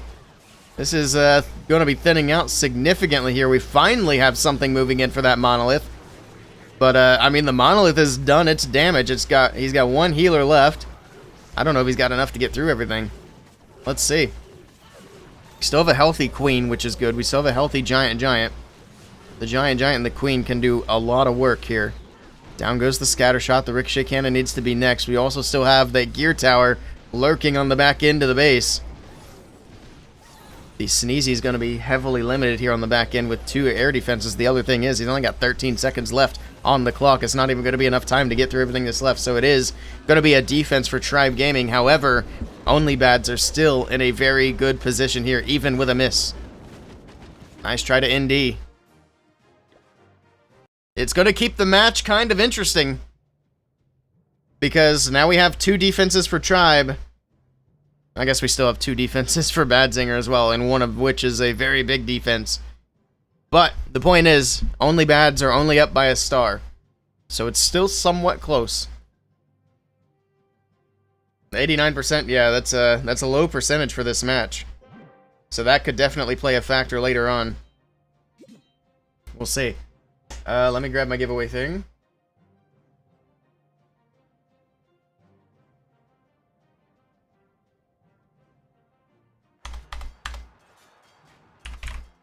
Let's just do exclamation PCL again, because I'm in a hurry. So exclamation PCL in the Twitch chat to enter into the giveaway. Thank you for the follow, FL Con. I got a few of those to catch up on. I'll do that after this attack. But I appreciate the follows. Alright, here we go. Oh, he's going to ice block the Royal Champion here. Okay. Interesting. Sure. I'm not really sure what that achieved. I was expecting a hook tower, then I realized there's no hook tower on this base. But there we go. Kronos moving this RC into the core of the base. There we go with the recall. Alright. Short, simple RC charge. What's next, Mr. Kronos? Let's see. Here we go. Root Riders are next from the bottom. Get the Root Riders moving in. We do have a few rocket balloons out of the defensive clan castle moving in as well, so he'll have to make sure he gets that taken care of. He's got the Royal Champion in the mix, so that'll be easy work. Down they go. We got the Queen on the left side of the base. She got that bunny skin. Okay. I don't know why I wanted to point that out, but there we go. Get the Barbarian King from the left side. I feel like we should always point out the furry skins on the heroes. Pathing's looking good for the Root Riders. They'll push straight into the Town Hall. We got the Overgrowth on the Crusher Mortar. Not really a lot of work for the King, so he's very quickly getting this funnel set on the outside. There's just not a lot of buildings on the outside of this base. Super Barb Ice Golem on the top side as well. That'll help tank for the King as he makes his way around. Pop the Warden's ability in the core. Everything pushing through. Alright. Ice Golem going to freeze things up. We still have a lot of troops moving through the core, but there we go. Crusher Mortar's getting some damage in before it gets taken down by the Yeti and the Queen. Now we got that Monolith in the middle of the base, which is going to be kind of annoying. We also didn't really get enough of a funnel set up here. Might have wanted to just send the King in from 12. That would have gotten this funnel established a little bit better. But I think it's going to work out fine for the pathing. He's got troops pushing in for the Monolith now. The Queen's going to be able to get that taken care of, as well as the defending Prince. It's looking good for Kronos. Going to be able to get through the ricochet cannon here, and then there's not a whole lot left. I think his biggest issue is going to be time. Got headhunters for the defending king moving in. Got that gear tower on the very back end of the base. We still have a super barb in the bag to help out on the outside. Root Riders opening up the wall so everything can be accessed. Alright, King Stow's ability. This is going to be a 3-star all day long. Nicely done to Kronos. Tribe Gaming trying to make a comeback after their 1-star. Nicely done.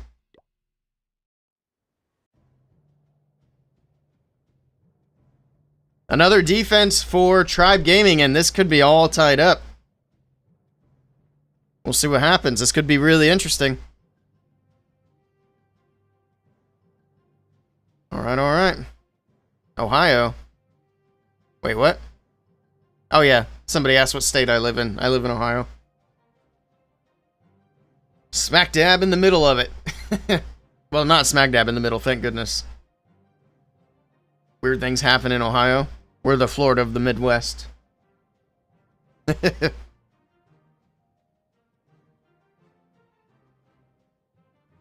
I've also always thought it was really weird that Ohio is considered Midwest, considering we're not mid nor west. We're almost East Coast. Not quite, but we're still pretty far east. Hey, I'm from Florida. I mean, Florida's got a certain reputation.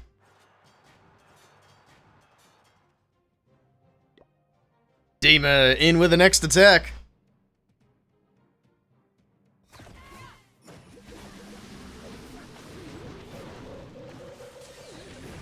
Here we go. Royal Champion, rocket balloons for the air defense. He's got a bunch of rocket balloons. He still has 7 more. Another invis going for a big RC charge yet again. Okay. RC making her way to the right.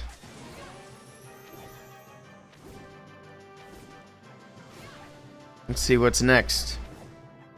It's going to get the monolith out of the way. We got the defensive troops coming out. She snipes that headhunter. So no more headhunter on defense. She's going to get stuck on the ice golems, but there we go. Makes them invisible. Quake on the town hall to get through these buildings a little bit faster. Perfectly done. And of course that haste to make her to go quickly as well before these ice golems start to pop through the electro boots. Actually, she's going to move away from them, so she doesn't even have to worry about it. That works out pretty well. Get through the expo, and then that's going to be it for the Royal Champion. But she got, look at all the value that RC got. That's kind of crazy. That is kind of cracked. The Barbarian King from the left side of the base. Got that poison tower triggered on the right side thanks to the rocket balloons over there. Here we go. We got the dragons from the bottom side of the base. Alright, let's see if Dima can keep Badzinger in the lead with a triple here. With a big lead. Upset King's ability. Spiky ball bounce around doing cleanup in the core of the base. Sure. Alright. Dragons still pushing their way through. Ups the Warden's ability. It'll keep everything protected. Moving into the middle. The Fire Spitter is going to be able to get some damage in once this Warden ability does wear off. But there's the Prince ability to follow it up. And this is looking solid so far. As long as these dragons don't fizzle out too quickly, it'll be in good shape. But I mean, as I say that, we're starting to lose them. Dragons are starting to go down. Luckily, we still have the Prince. We still have the Fire Mites coming out of the defensive or the offensive clan castle. Dragons are going down, but the Prince is moving in with his Phoenix still intact. And he's got it. That Prince is going to be able to get through everything.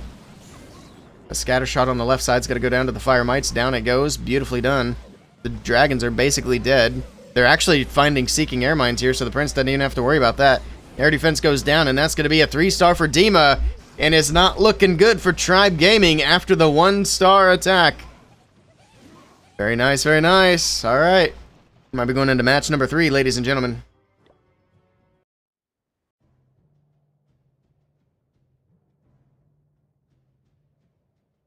So Bads have a 1-star advantage into the last round of attacks. The percentage, however, is also... I thought it was going to be in Tribe Gaming's favor. But no, the percentage is in favor as well. 77.4. They've got a 2-building lead. Yeah, Tribe also got a 1-star against the Bads. Only Bads with the OP defenses. Their bases go crazy. Yeah, they're going very crazy today. They're trying to win him that money.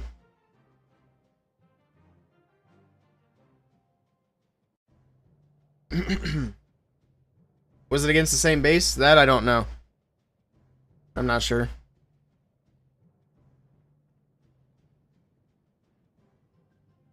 I'd have to go back in the VOD and check.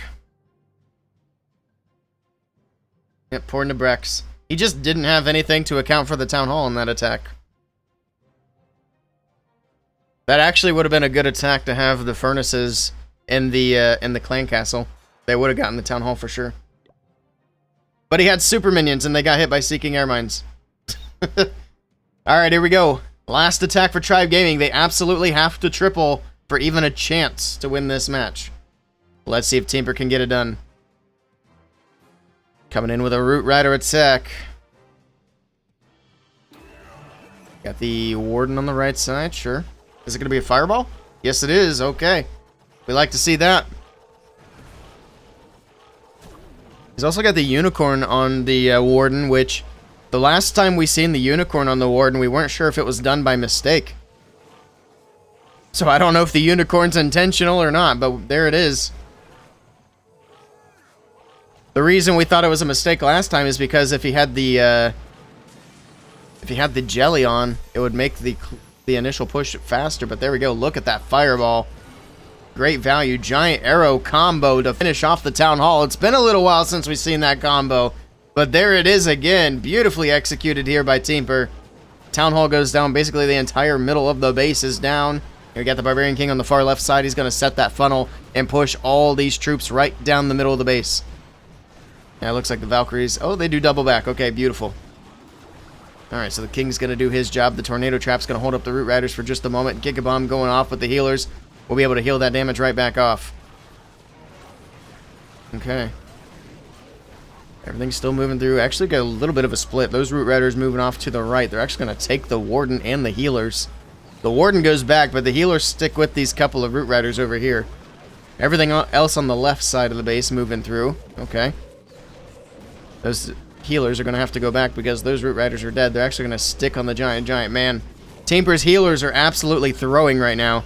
Speaking of throwing, pops the RC's ability. Rocket Spear flying through the base.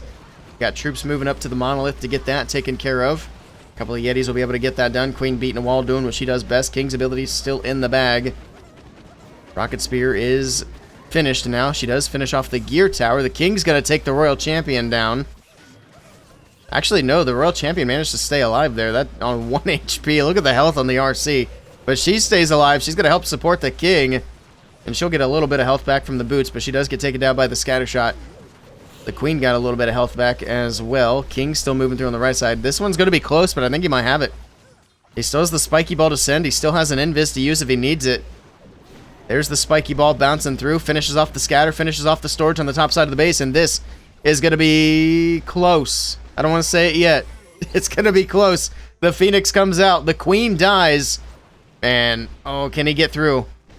Ricochet Cannon needs to go down. The Phoenix is going to be able to finish it. The Multi-Inferno Tower is about half health. A little less. Down goes the cannon. Come on, Phoenix. Watch for Seeking Air Mine. Seeking Air Mine? Seeking Air Mine takes out the Phoenix. And it's a 99%. Oh, my goodness.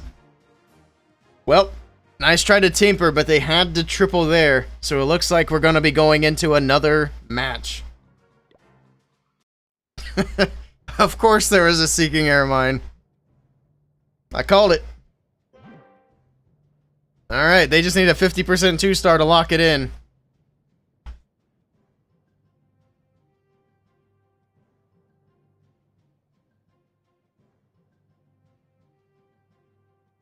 So that actually takes the pressure off of only bads.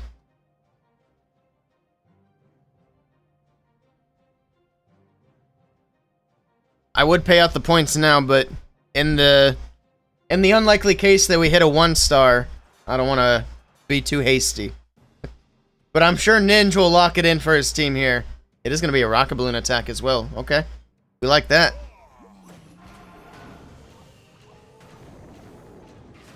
Here we go. Warden from the bottom side of the base with the Angry Jelly. The rocket balloons from the left side. Ice Golem going to freeze things up. Get through the multi-archer tower here.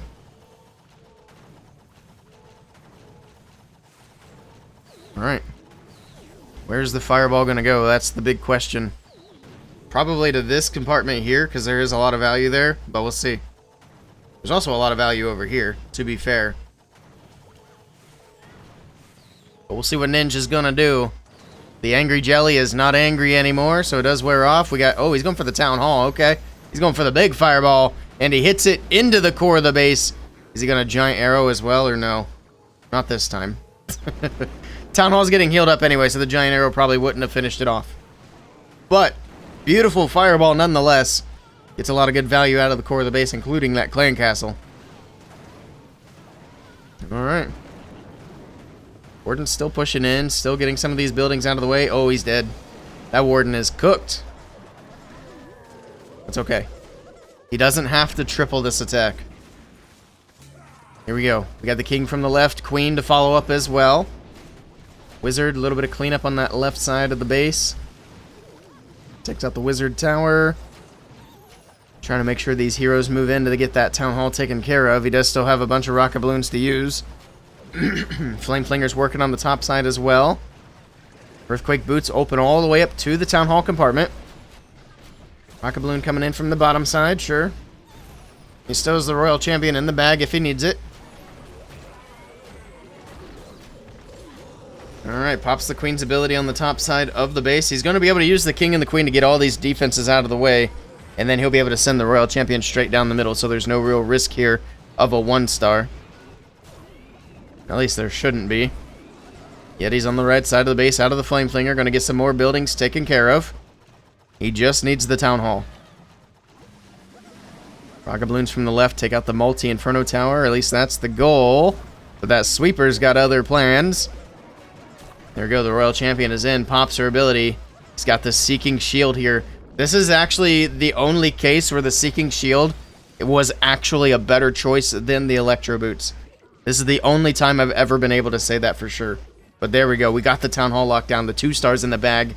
Bad Zinger finish up their victory over Tribe Gaming, and we are going into a bracket reset in match number 3. Nicely done to Ninja. Only Bads with the victory. Let me pay out the points.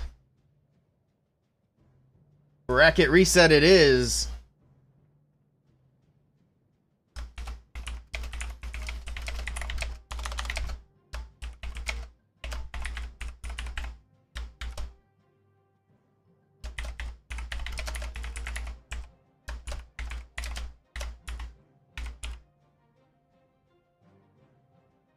The next prediction is live. Who will be the next PCL champion? Because whoever wins this match takes home that first place prize. Also, let me catch up on some of these follows if you guys are still lurking.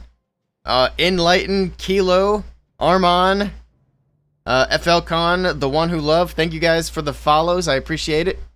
I know I missed most of those, but thank you, thank you. Much appreciated.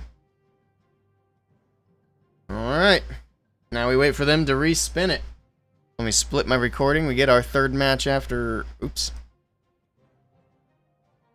After all. Are we still here? Oh no. Are we back?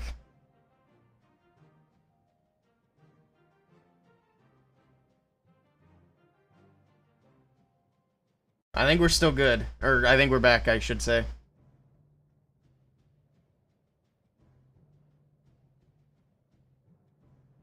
What's going on? Bro pulled an Eric. Are we good to go?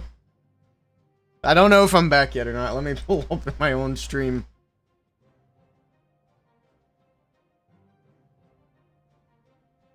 That scared you? Alright, so we are back, yes? I don't know if you guys can see me. You thought it was just you?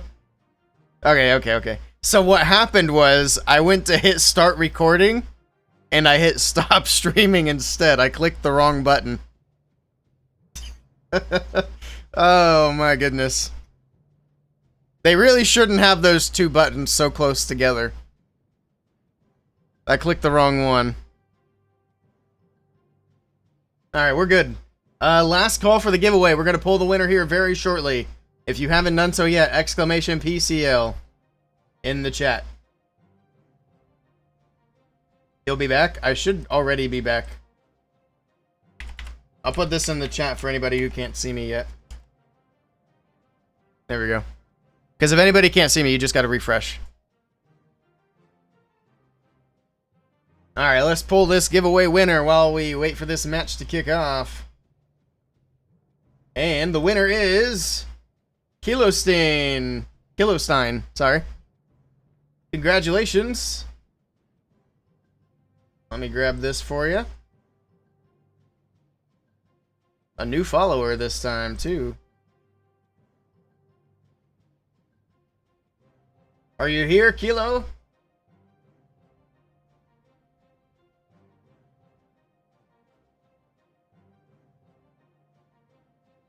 We'll see if Kilo's here. Normally, I don't require people to still be here for these giveaways. But I want to make sure that I let whoever wins know about the whole, if you click on the link when you already have the scenery, it kind of kills the link. Okay, there you are, Kilo. So yeah, what I was saying was, I'm going to send you the link in DMs. Make sure that you're logged into the account that you want this scenery on. It's the Goblin Cave scenery. Make sure you're already logged into the account before you click the link, okay? And make sure you don't already have the scenery, because if you have the scenery and you click the link, it kills the link. You won't be able to reuse it for a different account. There you go. Congratulations, GG's. Alright, that is all squared away. We will start another giveaway about halfway into this match, so roughly 30 minutes from now. That is going to be the plan. Let's take a look at these visuals one last time. Where is my button? There it is. Alright, so this is the schedule that we've already gone through. So, we are obviously down to this bracket reset match. Tribe Gaming. Which they could have actually put the Tribe Gaming logo here as well. But Tribe Gaming lost, so they have to play again. But the prize pool... So first place is going to get $1,250. Second place getting $500. The third place winner was Team Electros. They got the $250. Is Manzo here? I wonder what the full prize pool was for this season. Because there were other divisions as well, which I think had prize pools, but I'm not 100% sure. But yeah, I mean, still a pretty sizable prize pool overall. Very nice. Alright. And now we wait. I'm going to do Legend Attack or two while we wait. I'm going to throw some Broom Witches at some people.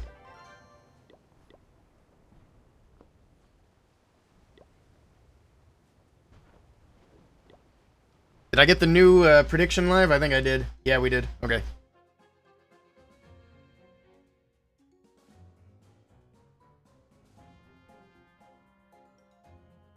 Okay.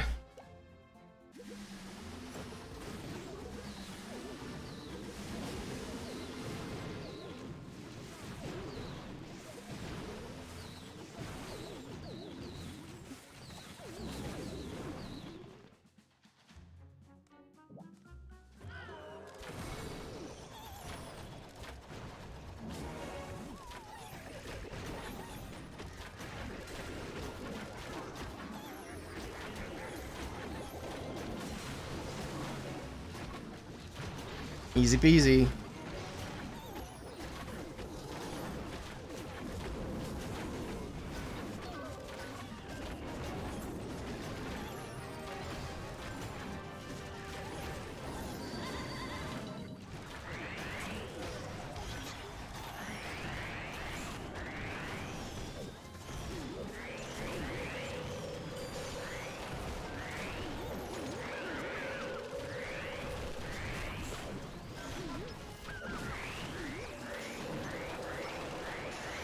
Kind of a weird split on that one.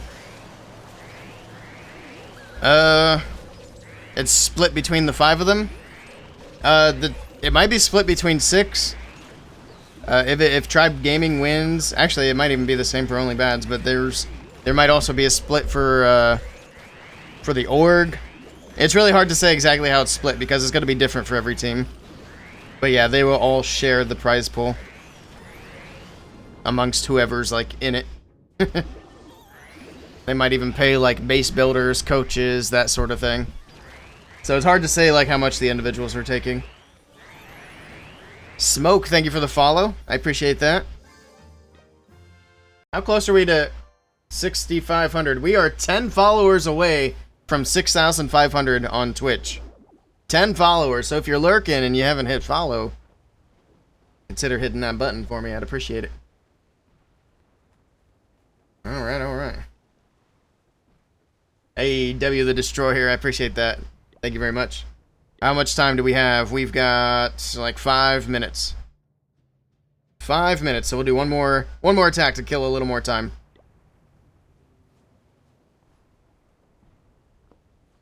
Not to be rude, but do you have a team? I do not have a team. I don't really play esports anymore. I've done it a little bit here and there for fun, but not anymore. Who won? Bads won. So we're actually gonna watch the next match here shortly because they're gonna play again. So Tribe Gaming lost. We got the bracket reset. This is a rushed Town Hall 16.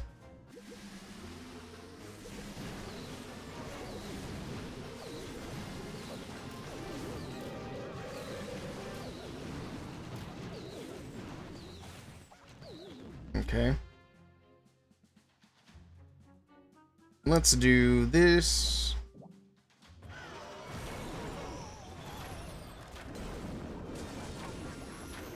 And this.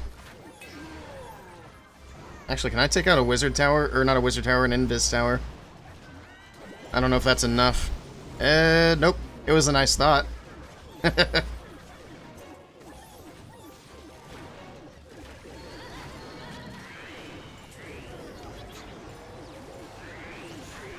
Here we go.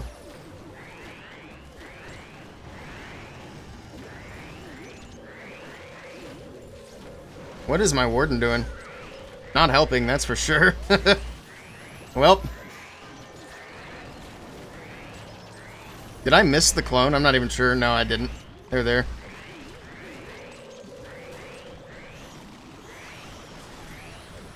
GG. Easy enough. What do we do after this war? We'll probably do a little bit of the event farming.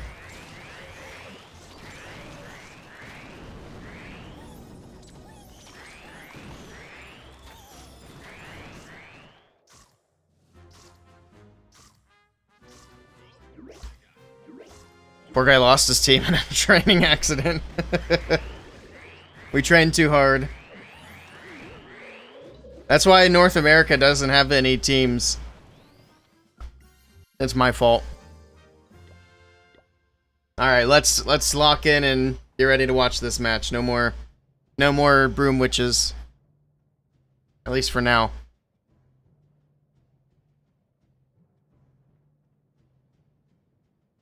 Man, I've only been streaming for 10 minutes. That's crazy.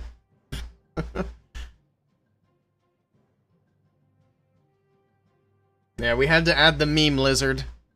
It's funny because for one day I was seeing that lizard meme everywhere. And then, like, just as quickly as it was everywhere, I haven't seen it anywhere, like, today or yesterday. It just came and went super fast. Algorithm be weird. Think you want to get back into esports? Nah, it's too much work. I'd rather focus my efforts into content creating.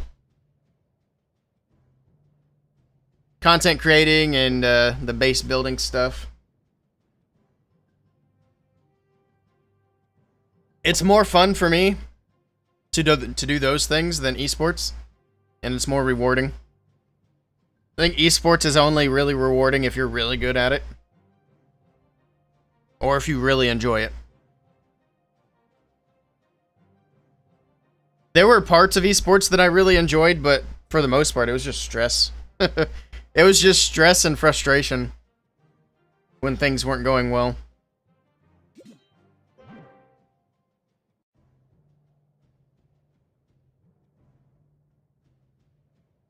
Alright, this match is almost underway. How are the predictions looking? I will close them early, so if you're holding out to put points in the prediction, get them in, because they will be closed before the first attack goes in.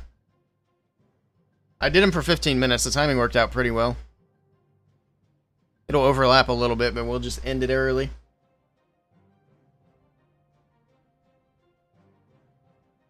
But I mean, I wouldn't be opposed to getting... Like I said, I do some esports a little bit here and there for fun. I wouldn't be opposed to doing some for fun again. As long as somebody else is doing all the work. Being a team captain or a team manager is so much work. And nobody wants to do the job.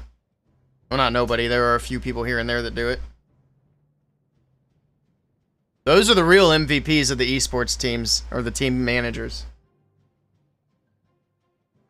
Alright. A few more seconds. The first attack window will be open. Who attacked first? I think Tribe went first last time. So Badzinger should be going first this time. If I'm remembering correctly.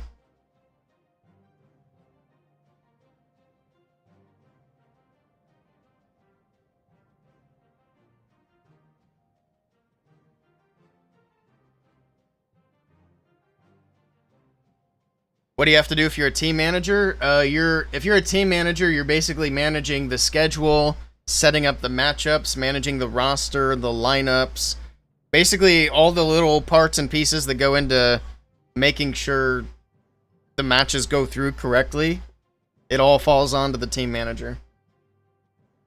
And some teams are really difficult to work with as a manager, like scheduling wise. Ben, thank you for the follow. I appreciate that. Welcome in. Here we go. Sean with the first attack for Only Bads. Coming in with the Queen Warden charge with the Angry Jelly. Okay.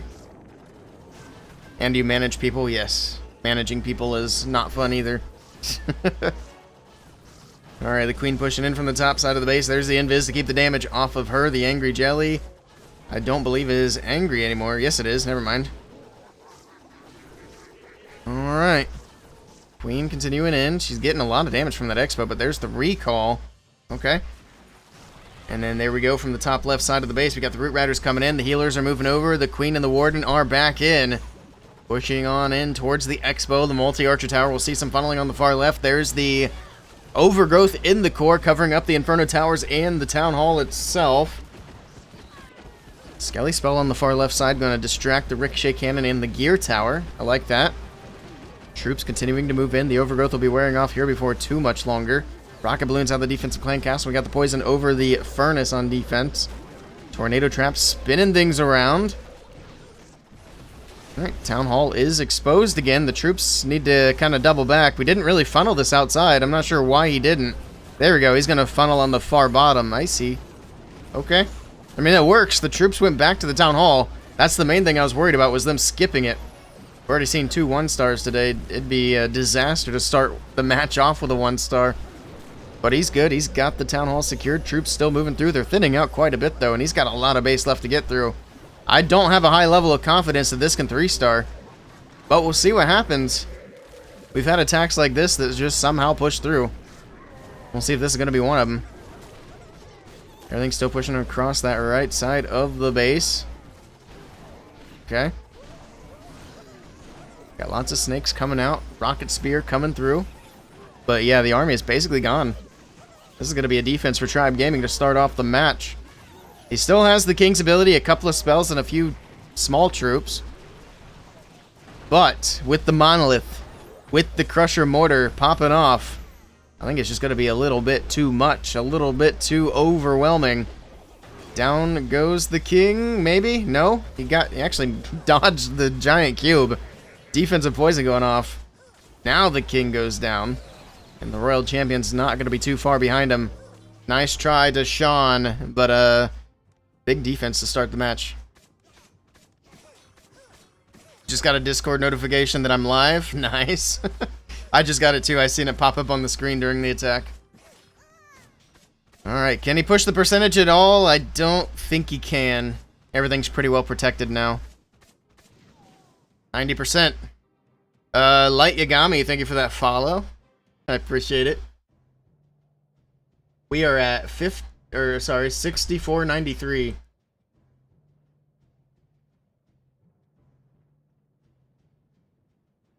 A bad start's not good for team morale. I agree. We'll see what happens.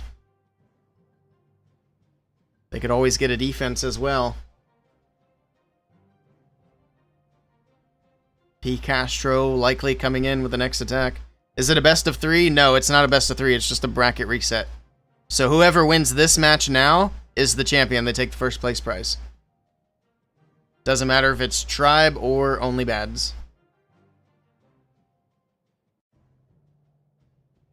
And so what a bracket reset means, if anyone's unfamiliar, is if Tribe Gaming had won the last match, the tournament would have been over. But because they lost from the upper bracket, we play again. Here we go. It is indeed going to be P. Castro with the Root Riders. He's got his double overgrowth. He's got... Is he going to fireball? Yes, he is. So we got a Grand Warden from the right side of the base. Okay. Where's the fireball going to go this time? We'll see. For now, he's going to let the Warden do his thing, do a little bit of funneling. He's got the Sneezy on the Warden. It's going to help protect the healer. He's only got one healer on the Warden. I guess that's all he needs at the moment. Sure. Warden's still pushing in. There we go. Invis, invis, invis, and fireball goes to the core. Hits the scatter. Takes out the clan castle, takes out the scatter shot and a few other buildings in that area. Okay. Does he realize that he didn't have his healers in? Because he just dropped them in. That Warden took a bunch of damage for a moment. Luckily, he reacted with a freeze there, was able to keep it recovered. And now the healer's moving up to the Root Riders, which is what you want to see. And here we go. The Root Rider push is in. This is the base, by the way. They got the 1-star in the last match, and it might have been the reason that we got the 1-star in the first match. I don't remember if that was the same base or not. But it definitely got the 1-star last time. So we'll see what happens here. Tribe Gaming not wanting to give up another 1-star to this base. But he's going to overgrowth that Town Hall. Okay. Man, this is such a risky approach with this attack. Against this base in particular. But we'll see what happens. He does have the other overgrowth if he needs to use it to push the troops into the Town Hall. We'll see if that's what he's going to do later on. But we have so much on this back end. We got the Tesla farm popping up. The gear tower, ricochet cannon, the fire spitters. The defensive rage is popping off. The overgrowth wearing off. There's the next overgrowth, but the pathing is kind of wonky. But look at that. The Royal Champion's going to clutch up the Town Hall this time, or is she? She gets distracted by the King. The rocket spear wearing off. The RC moving in. Can she secure the Town Hall? Yes, she's got the Queen there to help support as well. So this time around, the base does not hold a 1-star, but can it hold a 2-star? Because all that extra focus going into the Town Hall definitely is a bit of a distraction for the attacker. Alright, the overgrowth wears off yet again. He does have a freeze still in the back. So is the King's ability as well. Which might get forced by this ricochet cannon if the snakes aren't tanking. He has that ice golem there as well. Alright. There's the freeze. That looks like a freeze from an ice golem on the top side. Alright, down goes the ricochet cannon. It's got another ricochet cannon and another multi-archer tower as well on that far right. Defending Queen's also going to be a bit of a pain. The cube tosser's popping off. I don't think this is going to be enough for a 3-star. However, it is going to be better percentage than the first attack from only bads. So Tribe Gaming will be in the lead on percentage, but they will not have the lead on stars. Nice try here to P. Castro. Man, he just needs that multi-inferno down, and he could send in the minions. He's going to send them in anyway, just because he doesn't really have a choice, but the multi-inferno melts him away. Nice try, nice try. 97% is going to be great percentage. On to the next one. Is there a way to see who my longest follower is? I'm not sure. If I bring up my follower list, I don't know if it's like in order. It might be in order from most recent to oldest. So I'd have to look through and find, like, I'd have to scroll to the end of that list and it'd probably tell me. I would imagine whoever my first follower was is probably no longer around. It is in order? We might look at that one day just to see. Alright. Rocket balloons to support this Royal Champion charge at the start. Double giant bombs going off. I'd imagine there are going to be more giant bombs. There's a third one. Next invis for the Royal Champion. Moving over to the left. There's going to be another giant bomb right there next to the spell tower. And... oh, maybe I'm wrong. Or she's not close enough to trigger it. We will never know. She doesn't go that way. We'll just pretend one was there because I'm never wrong, right? Right. Here we go. Next invis is down. She goes back to the ricochet cannon. Another invis. And a recall. The cube tosser starts to go off. We got the poison in the core. See where the next part of the army is going to go. Looks like he is going to push into the town hall here on the right side of the base. And there we go. We got the gingerbread man warden coming in with his rage. Headhunter on defense coming in as well, but it does get sniped by the queen. Or the royal champion, one of the two. Either way, it is out of the way. Do a little bit of cleanup on the bottom side too. He's got a wizard and some super barbs he could use for that. But for now, he's focused on supporting the root riders as they make their initial push into the base. The defensive ice golem freezing things up. Okay, king on the top side for funneling. Rocket balloons up there, helping out with the funneling. King's gonna beat on a wall. Would be nice if he'd just continue wrapping around the outside of the base. But he's gonna end up joining up with the root riders. Everything pushing in for the fire spitter. Pops the warden's ability. It's gonna keep things protected and get him healed back up. Alright. The king actually didn't beat through the wall all the way. He did redirect back to the top side so he can continue taking out these outside buildings. Keep the funnel established. Keep these troops inside. It's not really a lot on the outside for this base. Most of the buildings are on the inside. The main thing is going to be that Tesla farm on the far left side. Alright. Cube tosser's popping off. That's a lot of damage from the crusher mortar coming in onto these troops. The healer's not able to keep up. There's only one healer left as well. Man, these troops are disappearing quickly. Finally, the crusher mortar gets taken care of. But man, it got a lot of shots in. It got a heck of a lot of shots in. The army is basically gone, but there's not a ton of base left to get through. He might still be able to pull this off. King's still pushing along. We still have that one healer, which is actually healing the queen back up. There's not a lot of major defenses left to get through. The main thing is going to be the defending royal champion. That's the biggest thing left. 18 seconds. I think the clock's actually the biggest thing left. That's going to be the major threat for ND on this attack. This is going to be a time fail. 10 seconds left to go. That storage is still full. The storage is still full, and he's going to fall short. The percentage is going to be good, but it's going to be another defense. Nice try to ND. Another close one. Jeez. Man, these the first match especially was such a shootout. So many 3-stars, and now this last match, the defenses are really starting to come together. We are 3 attacks into this match, and still no triples.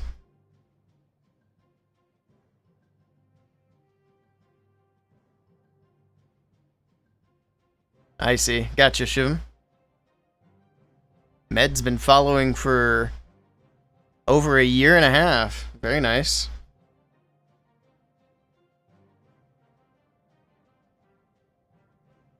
Alright. Waiting for the next hit from Tribe. It's anyone's match still. 2 years and 9 months for Shivam. Almost 3, yep. Getting there. It's been too long. I've been here bothering you for a long time. There we go. Next attack is in. Got the warden from the bottom side of the base. The angry jelly to help support. Is it going to be a fireball? There we go. I found the warden. It is going to be a fireball. I don't even bother checking the other equipments because they're pretty much the exact same for every attack. So we need to maybe rebalance the equipments in hard mode. Wink, wink, Supercell. Or just in general. Alright, I would imagine he's going to go for the gear tower on the fireball because there's just so much value right there. That would make a lot of sense. Alright, here we go. Invis, invis, invis, invis. Oh, the Tesla, the Tesla! Oh! Okay. He saw the Tesla and he just didn't fire the fireball. What to do next? He could double overgrowth for the fireball. That would not be a good use of the overgrowth. He's just going to fireball the town hall. So he's still going to get mostly the same value. The only thing he's really missing out of that is he's not going to get the clan castle. So he will have to deal with the CC troops. And if there's a furnace in there, he doesn't have a poison. And there is a furnace. So he's going to have to deal with these fire mites, which can do a lot of damage. Here we go, everything pushing in. Let's see how it goes for Kronos. Not exactly off to a great start for this attack. Springtrap Ice Golem is back. Boing. We've seen so many Ice Golems this weekend and last weekend just getting hit by Springtraps. It's kind of hilarious. I need to make a montage of Springtrap Ice Golems with a boing every time they get popped off the map. It's just been happening so much. Alright, everything's still pushing through the core. King's still clearing out the outside of the base. Get through the bomb tower, make sure the Root Riders don't dip to the outside. They shouldn't anyway. The pathing is much closer for them to go off to the right. Super barbs for the other bomb tower on the top right side of the base. Get that taken care of. The King will be able to take care of the multi-archer tower, the overgrowth wearing off. Alright, Root Riders moving through the air defense. Queen pops her ability in the core of the base, taking down the monolith. Sure. It's not looking too bad. We still have King's ability. That Fire Spitter multi-archer tower scatter combo is kind of nasty, though. Royal Champion pops her ability. Rocket Spear going off. Down goes the scatter. Moving on to the Ricochet Cannon on the right side of the base. The RC then can move down towards this Fire Spitter. King's ability going off, and he's got it. It doesn't matter if he had a little bit of a mishap with the Fireball at the start of the attack. Not only does he have it, but this is crushed. Beautifully done from Kronos. Nice recovery, and a 3-star, the first 3-star of the match for Tribe Gaming. Alright, first 3 stars in the bag. After this next attack, we'll start the last giveaway.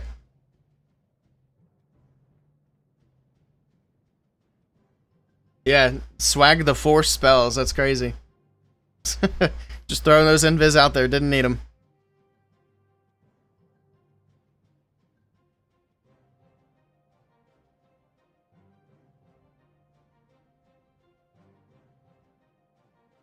Rika's been here for 4 months. Almost 5. Yeah, Jet's been here forever. 5, almost, well, a little over 5.5 years. How long have I been streaming? Actually don't know. Probably around 5 years. Maybe 6. I think Jet was here near the start. There we go. Royal Champion, Rocket Balloon support. Spirit Walk from the right side. Take out the Tesla, move in towards that scatter shot. Oh, she's distracted by the defending Royal Champion. So she's going to go straight in for the Fire Spitter instead. Okay. Down goes the Fire Spitter, Spell Tower. Double Giant Bomb. The Fox taking a bit of damage. Better not be getting hiccups. That'll make casting kind of tricky. Nice little short, sweet RC charge recall. Now we got the Root Riders from the right side of the base. Here we go. This looks like it could be a little risky with that dead space on the Town Hall, but we'll see how things develop here. There's that overgrowth as well. Springtrap Ice Golem yet again. Boing. Goodbye, Ice Golem. People are trapping perfectly for these Ice Golems, and we have seen a few people bring a Giant to trigger the Springtrap, although you could do the same thing with a Barbarian. But still, a lot of people just aren't even bothering to try to avoid the Springtraps, which is kind of funny. There we go. It's going to freeze in that core of the base, try to get this hook tower out of the way before it yoinks anything important into the middle. Town Hall shots are starting to come in. We got the overgrowth over the Town Hall one more time. All the troops pushing around the top side of the base. We still have King, Queen, and Royal Champion abilities to use, and lots of troops still left alive. It's not looking too bad here for Demo. Royal Champion getting through the Ricochet Cannon on the top side of the base. Down goes the multi-archer tower. The overgrowth going to push the troops to the top side. So we are going to be skipping the Town Hall for a little bit longer. Overgrowth wearing off. Fire Spitter coming back online. Town Hall shots are going to start firing away again. The healers are going to be in the firing range this time, so they're going to be going down here shortly. It only takes a few shots for them to get taken down. And there they go. Alright, pops the King's ability. Spiky ball bouncing around. Do we have something to move into this Town Hall? Monolith shots are starting to fire away. Is the RC down? It looks like she is, but the Queen has her ability. So the Town Hall is secured. No 1-star worries this time. I was getting a little nervous there, to be honest, but there we go. Town Hall secured. Demo's able to get that cleared out. Now the question is, can he finish this off for a 3-star? Look at all the snakes. For those of you wondering, is the snake bracelet good? Look at all the support the Barbarian King has. It's helping him get through these buildings so much more quickly. More quickly. That doesn't sound right. Anyway, you know what I mean. And there we go. It is going to be a 3-star for Demo. Nicely done. Tribe Gaming get a triple, and then Badzinger fire with a triple right back. GG. Someone is younger than me. Killerbot. It's actually kind of crazy to see that Killerbot's only been here for under 2 months. It's all lies and fake news. Because I think Killerbot's like one of my all-time highest chatters. Even though he's only been here for a month, 2 months basically. Rhonda's the OG. Rhonda's been here for a little bit. But I mean, there's plenty of people that follow, hang out, and watch and just chat a little bit, or some people don't even chat at all. I bet a lot of my followers have never sent a message. Which is totally fine. We appreciate the lurkers. You've been here for 63 years. Uh-oh.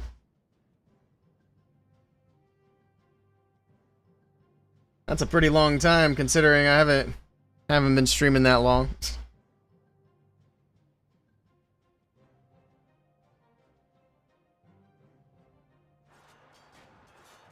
You do every now and then? We have seen Cameron chatting. Alright. Rikirez with an X attack. I meant to look at the percentage and start the giveaway, and I just forgot both. So we'll do that after this attack. I get too busy yapping sometimes, and I forget things. It is how it is. We got the Royal Champion moving on to the Fire Spitter. Okay. Get through the Poison Tower. Sure. Earthquake's on the right side of the base. Next invis for the Royal Champion. Alright. Another invis. Town Hall shots coming in. Lots of damage, but actually the RC didn't seem to take too much damage there. It did pop the ability, so she did get some health back. Next invis moving on to the Town Hall itself. And the Town Hall should go down. That was the last invis. Can he get it? One more shot. Come on, RC. Go, go, go. Recall. Beautifully. Oh, never mind. He was a very, very tiny bit too soon. Man, unlucky for Bakirez on the RC charges today. That's the second one that didn't quite go his way. At least this time the RC is not dead, but that Town Hall not only is still alive, but is getting healed back up. So it's going to be full health by the time these troops get back over to it. Pops the Warden's ability. There's the Overgrowth in the core to cover up the Crusher Mortar and the Gear Tower. Okay. Everything moving in. We've got the Barbarian King on the right side. The bottom side, I should say. Alright. Rocket balloons coming out of the troop launch. We got a few balloons from the right side as well. King's still doing his thing. Everything pushing in towards the Town Hall compartment. Crusher Mortar needs to go down. It's getting some shots off. It can do a lot of damage. There we go. Finally it gets taken care of. Got through the Gear Tower as well. We need to open up into the Town Hall compartment. We got Tesla Farm on the left side of the base. Alright, the Root Rider is opening up towards the Town Hall, I think. No, the Town Hall compartment still is closed up. Doesn't matter. The Queen can reach the Town Hall anyway, so it doesn't need to be open. The healers, however, have taken quite a beating from this Town Hall, and they are going to be going down. This is almost going to be an all-or-nothing kind of situation, because nothing got the Town Hall. The Queen could have reached it, but she didn't go that way. Oh my goodness, don't tell me it's going to be another 1-star. Come on, Sneezy.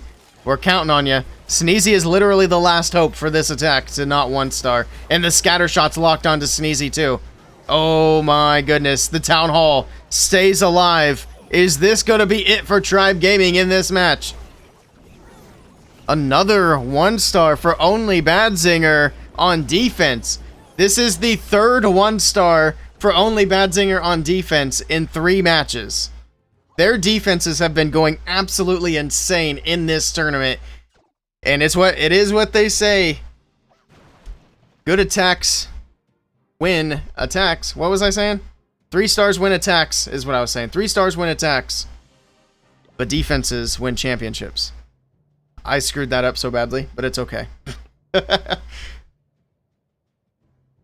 was not part of the plan. Oh, man. If he had just waited a tiny bit more, that Royal Champion would have taken the Town Hall down.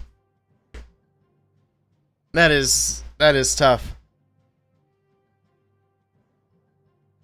Who builds their bases? I'm actually not sure. I know Dima's a base builder. I know Ninja's a base builder. I'm not sure about the rest of these guys. So I'd imagine they build some of their own bases. I don't know if they're partnered with an org at all. I think Ninja builds for Blueprint now. Ninja used to build for Stronghold back in the day. You got a few different base builders? Nice. Do you guys... I forgot you guys were in the chat. Do you guys have a base builder partner? Or do you guys just kind of do your own thing with your builders? Hire them? Both build for Blueprint? Gotcha. Blueprint's got some really good builders. They got a lot of really good builders. Alright, here we go. We got Dima coming in with the next attack. We're going to start off with a fireball from the bottom side of the base. I think he's got a fireball. No, he's not. Just kidding. No fireball. Don't listen to me.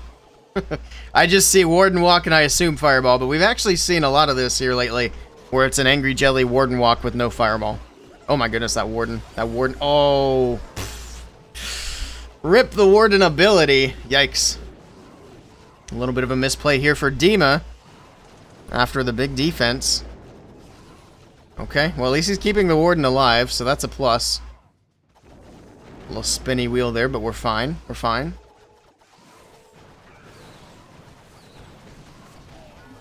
Alright. Get through the expo. Down it goes.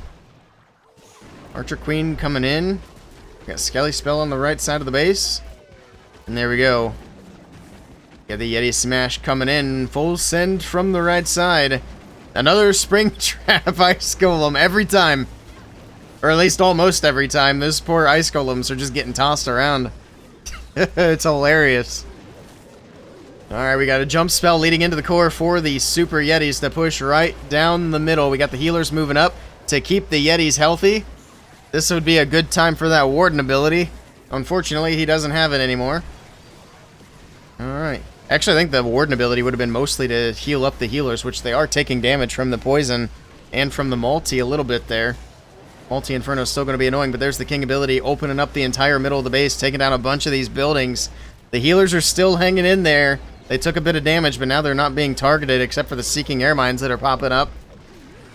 But the Super Yetis are kind of dead already. The Royal Champion pushing across the right side of the base. I think out of this weekend and last weekend, we've only seen one Super Yeti 3-star, if I'm not mistaken. Or was it one? I don't even know if it was one. We've been seeing a lot of attempts with the Super Yetis, but they just don't seem to connect, and it looks like this time is going to be no different. Actually, he might still be able to push this through. He's got Yetis on the bottom side. So's the Queen alive with healers and Sneezy. And he's got plenty of time. He might have this. Hold on just a moment. The wall's open too, so the Yetis can just walk straight in. He's got this. What am I talking about? This is going to be a Super Yeti 3-star for Dima. Excuse me. Yetis will walk out. They'll grab that other Wizard Tower. The Queen's just going to continue walking around the top side of the base. She's got 20 seconds, which is going to be plenty of time. Down goes the Builder Hut.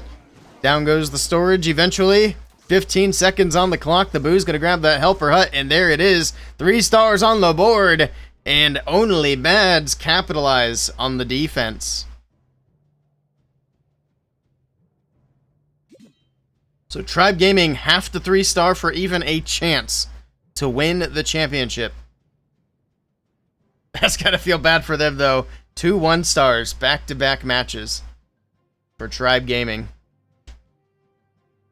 You personally use Ninja for your Legend League for Bads. You hire some external along with Ninja and Dima. Gotcha. Well, your base building is phenomenal.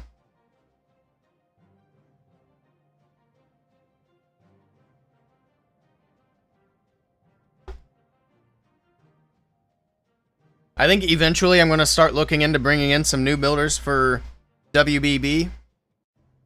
We have good builders. I'm not saying that we don't. But I'd also like to get some more of the high profile, like super well known builders like what Blueprint has.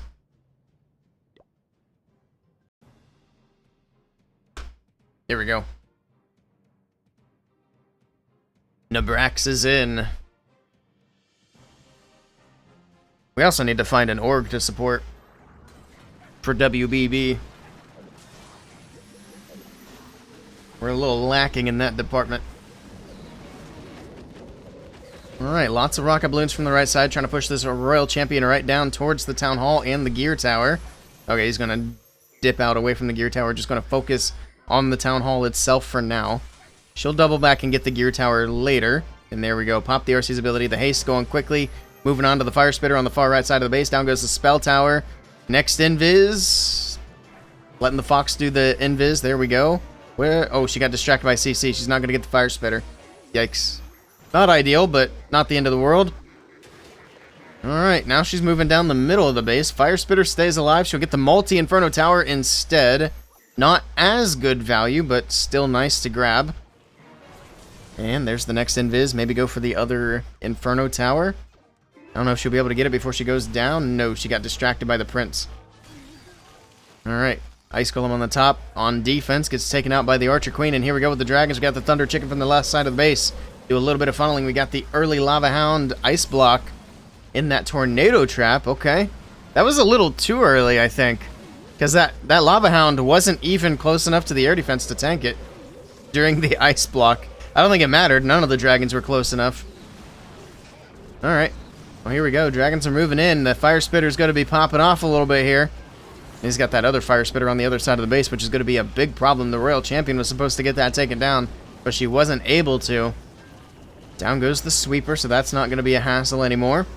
Get that first Fire Spitter out of the way. We got the Minion Prince in the core of the base. It's going to be a bit of a nuisance. Pops the Prince ability. Nice Prince ability, too. It's going to cover up the Monolith and the defending Prince, as well as these Air Expos on the very back end. Dragon's still moving along the left side. He's able to get that Fire Spitter from the top side with the Super Minions out of the defensive clan castle. Got the Giant tanking for the Queen on the right side of the base. I think it might just be... Okay, the regular Queen is still there. I wasn't sure if it was her or just the clones. The Prince went down to Phoenix. The Phoenix able to clutch up the Monolith here. That's going to be absolutely massive for him here in the back end of the attack, and it's looking good. He's got lots of Dragons still left alive, and Nabrax is able to push through for the triple for Tribe Gaming. He even still has his Electro Dragon. He's got a lot of Dragons left alive, and that is absolutely crushed. Nicely done, and Tribe Gaming still have a chance. GG. You thought it was going to be a 2-star? No, that was not even close to a 2-star. That was a very well done hit. The only real mistake there was leaving up the Fire Spitter, but it actually ended up not doing that much damage. I mean, granted, it did look a little bit sketchy with that Fire Spitter still standing. I don't know at what point you said 2-star, but maybe when the Fire Spitter was looking right at all them Dragons. So that's not a bad call at that point. Because, man, those Fire Spitters are... Sheesh. They could do a lot of damage. Alright, this is it for Only Badsinger. If they triple, they win no matter what. But, anything less than a triple and the door is open.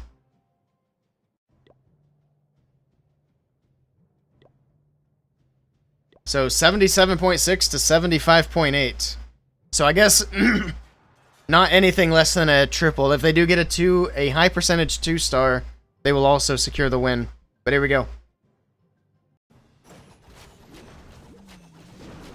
Alright, we've got Ninja coming in.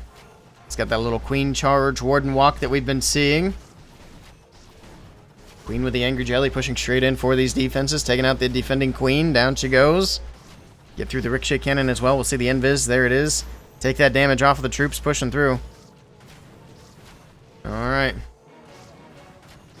And there's the recall. Alright, just a little bit of funneling. Sure. Short, sweet, to the point. Root Riders are in. Here we go. Might need a little bit of funneling on that right side for the Root Riders, but we'll see. Or not the Root Riders, but the Valkyries is what I meant. The Root Riders are going to push into the top side. Got a Wizard up there helping out with a little bit of cleanup. We got the Overgrowth in the core of the base, covering up the Town Hall and a bunch of these other defenses.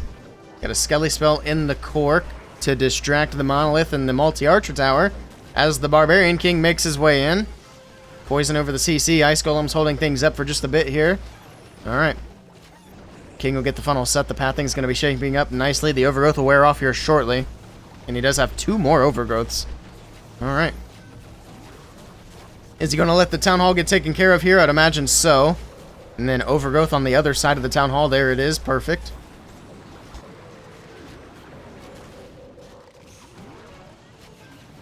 We got the defending Prince on the back side of the base. He's going to be a little bit of a nuisance here. Luckily, that defensive rage is going to wear off, so that that Prince isn't going to be boosted by the time the troops come back around. A couple of rocket balloons from the far right side of the base. Going to be able to get behind this Fire Spitter here. Get that Fire Spitter taken out. The Overgrowth wears off. He does have 1 more to use. He's going to use it for the far side. Cover up the Crusher Mortar. Cover up the Multi-Archer Tower. There we go. We got to get through this defensive Prince. He's popping off. Taking down the Warden, actually. Jeez. It's got some Headhunters in the mix, though. The Prince going to be going down. Got the defending King. Need to get him out of the way as well. The army is kind of fizzled out here for an inch, but I think the percentage is looking good anyway, so I don't believe he's going to have to worry about getting the 3-star. I think he's got enough percentage to secure the win here for only Bad Zinger. We'll find out for sure after the attack wraps up. Unless he can push through for a triple, which he still might. I think the only thing I'm worried about here is the defending King. The RC is going to get distracted yet again, and then the King might take her out. But we still have the Queen on the bottom side. He's got it. Now, this is a 3-star. This is a 3-star. Queens are going to split up. He's just got trash buildings to get through. The RC fighting the King. She's going to get taken care of, but it doesn't matter. The King's low, so even if the Queen gets distracted, 19 seconds. Down goes the King. Plenty of time. 3-star on the board, and only Bad Zinger are going to be the champions of the PCL Advanced Division, taking home $1,250 as the first place prize. We'll watch the last attack here from Tribe Gaming, but that is going to do it for this one. You know what I never did? I never restarted the giveaway. I completely forgot about it and nobody reminded me. I'm surprised. Or maybe somebody tried and I just didn't even see it in the chat. Well, let's do that.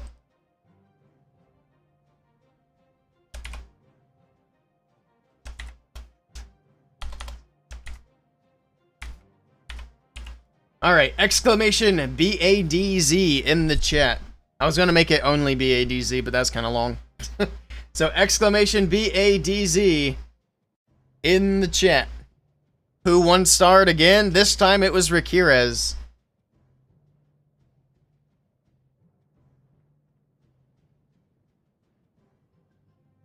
Exclamation BADS. We'll pull the winner after the Tribe Gaming attack, so it's going to be a short one. And this is for an event pass.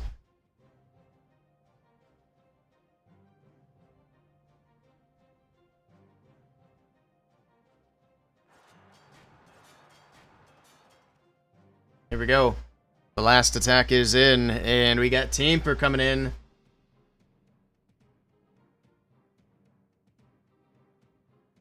So we'll see if Tribe Gaming can wrap it up on a strong note. Obviously, they cannot win the match at this point.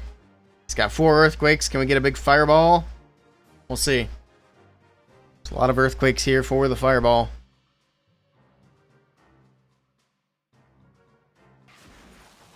Ice Golem on the right side. Spring Trap. Oh my goodness, it's actually not going to hit a Spring Trap right away. Spring Trap, Spring Trap, Spring Trap. Dang, wow, okay. That's a rare one. That's a rare one. Typically, those Ice Golems are getting popped up into outer space. Alright, the Warden going to work his way through the Expo, get through the Multi-Archer Tower. Just kidding, we're going for the air defense first. Alright. Taking forever, but he will get through the Multi-Archer Tower, and then the question is, where does he want to fireball? The Gear Tower looks like a good candidate to me, but that's just me. Hey, he does have 5 invis. There's all the earthquakes. Invis, invis, invis. And basically to the Gear Tower. Giant arrow to finish it off from the top. Down goes the Town Hall. Beautiful combo. Didn't we see that same combo on this same base in the last attack? I'm getting some major deja vu right now. Either way, beautifully done from Teamper. I think they ran the same base and Teamper's hitting it again the same way. Or maybe I'm crazy. I don't know. Either way, we've got that secured, and now we got the Root Riders from the top side of the base. Barbarian King pushing in from that left corner. Going to be able to get through the ricochet cannon. Gets the fire spitter down. Sure. Overgrowth on the right side. That'll cover up the monolith for a little bit. Keep that damage off of his troops. Alright, we still have lots of root riders. Lots of little troops moving through. Working their way through. Gets rid of the scatter shot. Everything's just slowly but surely rolling through the base. We still have a freeze left in the bag. A few small support troops as well. And then, of course, the King's spiky ball still to use. Which he'll probably use that for that last compartment there if he can hang on to it, which he should be able to. Snakes and the Yeti are going to help get through that multi-archer tower on the bottom side of the base. So far, so good. Royal Champion still pushing along. We got Root Riders to open up into that last section. The Queen can reach almost everything from where she's at now. Down goes the multi-Inferno Tower. Royal Champion still helping out quite a bit. Down goes the Sweeper. That'll help keep these healers up with the troops. Actually, that Sweeper, with the last push, moved the healers off of the RC onto the snakes. Of all things, the healers are healing snakes. But it doesn't matter. It's going to be a 3-star. Beautiful attack. Very nicely executed from Timber. Tribe Gaming go out on a strong note, but unfortunately, they will be going out in second place. Tribe Gaming will be the runner-up. 12-13 is the final score. 95.8 to 97.6. Good try for Tribe Gaming. Oof. My goodness. Those were some good matches today and yesterday. I like it. What are we looking for channel points?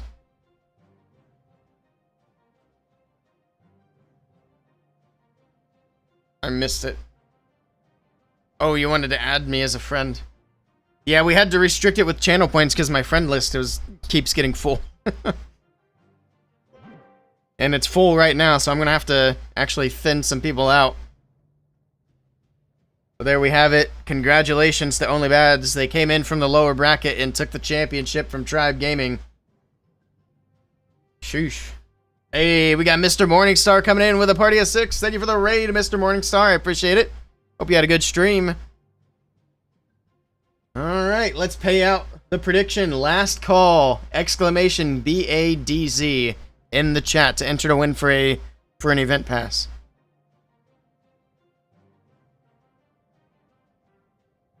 Alright. Let me do the payouts. Only Bad Zinger are your PCL champions. There you go. There's your channel points. Alright, let's pull this winner. Let me hop out of this clan really quickly, too.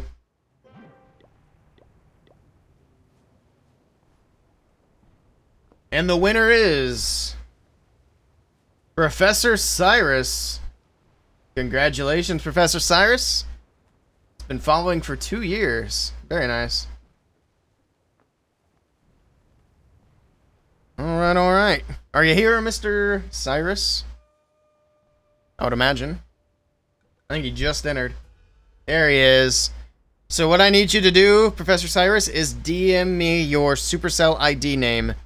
Either your name or your link, or you can hop on Discord, send me a screenshot of your, what's it called? The QR code. Either way, I need you to send me that. How do you add a friend on here? That's the wrong button. Just leaked my email. That's fine. That's what I'm looking for. I don't think leaking my email is too bad, right? That's fine. Don't send me dumb spam emails, please. But yeah, just send me that in a DM either here on Twitch or on Discord. Either way works. I'll type a message in the chat if you want to find my name in there. There you go. I think that worked. Your computer has a virus, uh-oh. Alright, there we go. Well, I was planning to do to grind some of the event, but I think what I'm actually going to do is I think we're going to head out for now. I'm going to go get some things done because there are a few things I need to get done for WBB and YouTube. And we're going to do a second stream later today. So I'm going to go live again around like 5 p.m. Eastern, and we're going to sit down and grind the event for a while. So that's going to be the plan. Because since I don't have to work tomorrow, I can actually just do a long stream later today. So we're going to do a double stream today, and you can hold me to it. I got an alarm set and everything. So that is the plan for now. So let's head out. Let me close some things so I can see. We're going to raid over on Twitch. For those of you on YouTube and Kick, thank you for hanging out. I appreciate it. We'll be live again later today on both of these platforms as well. But we'll see you guys next time. Take care.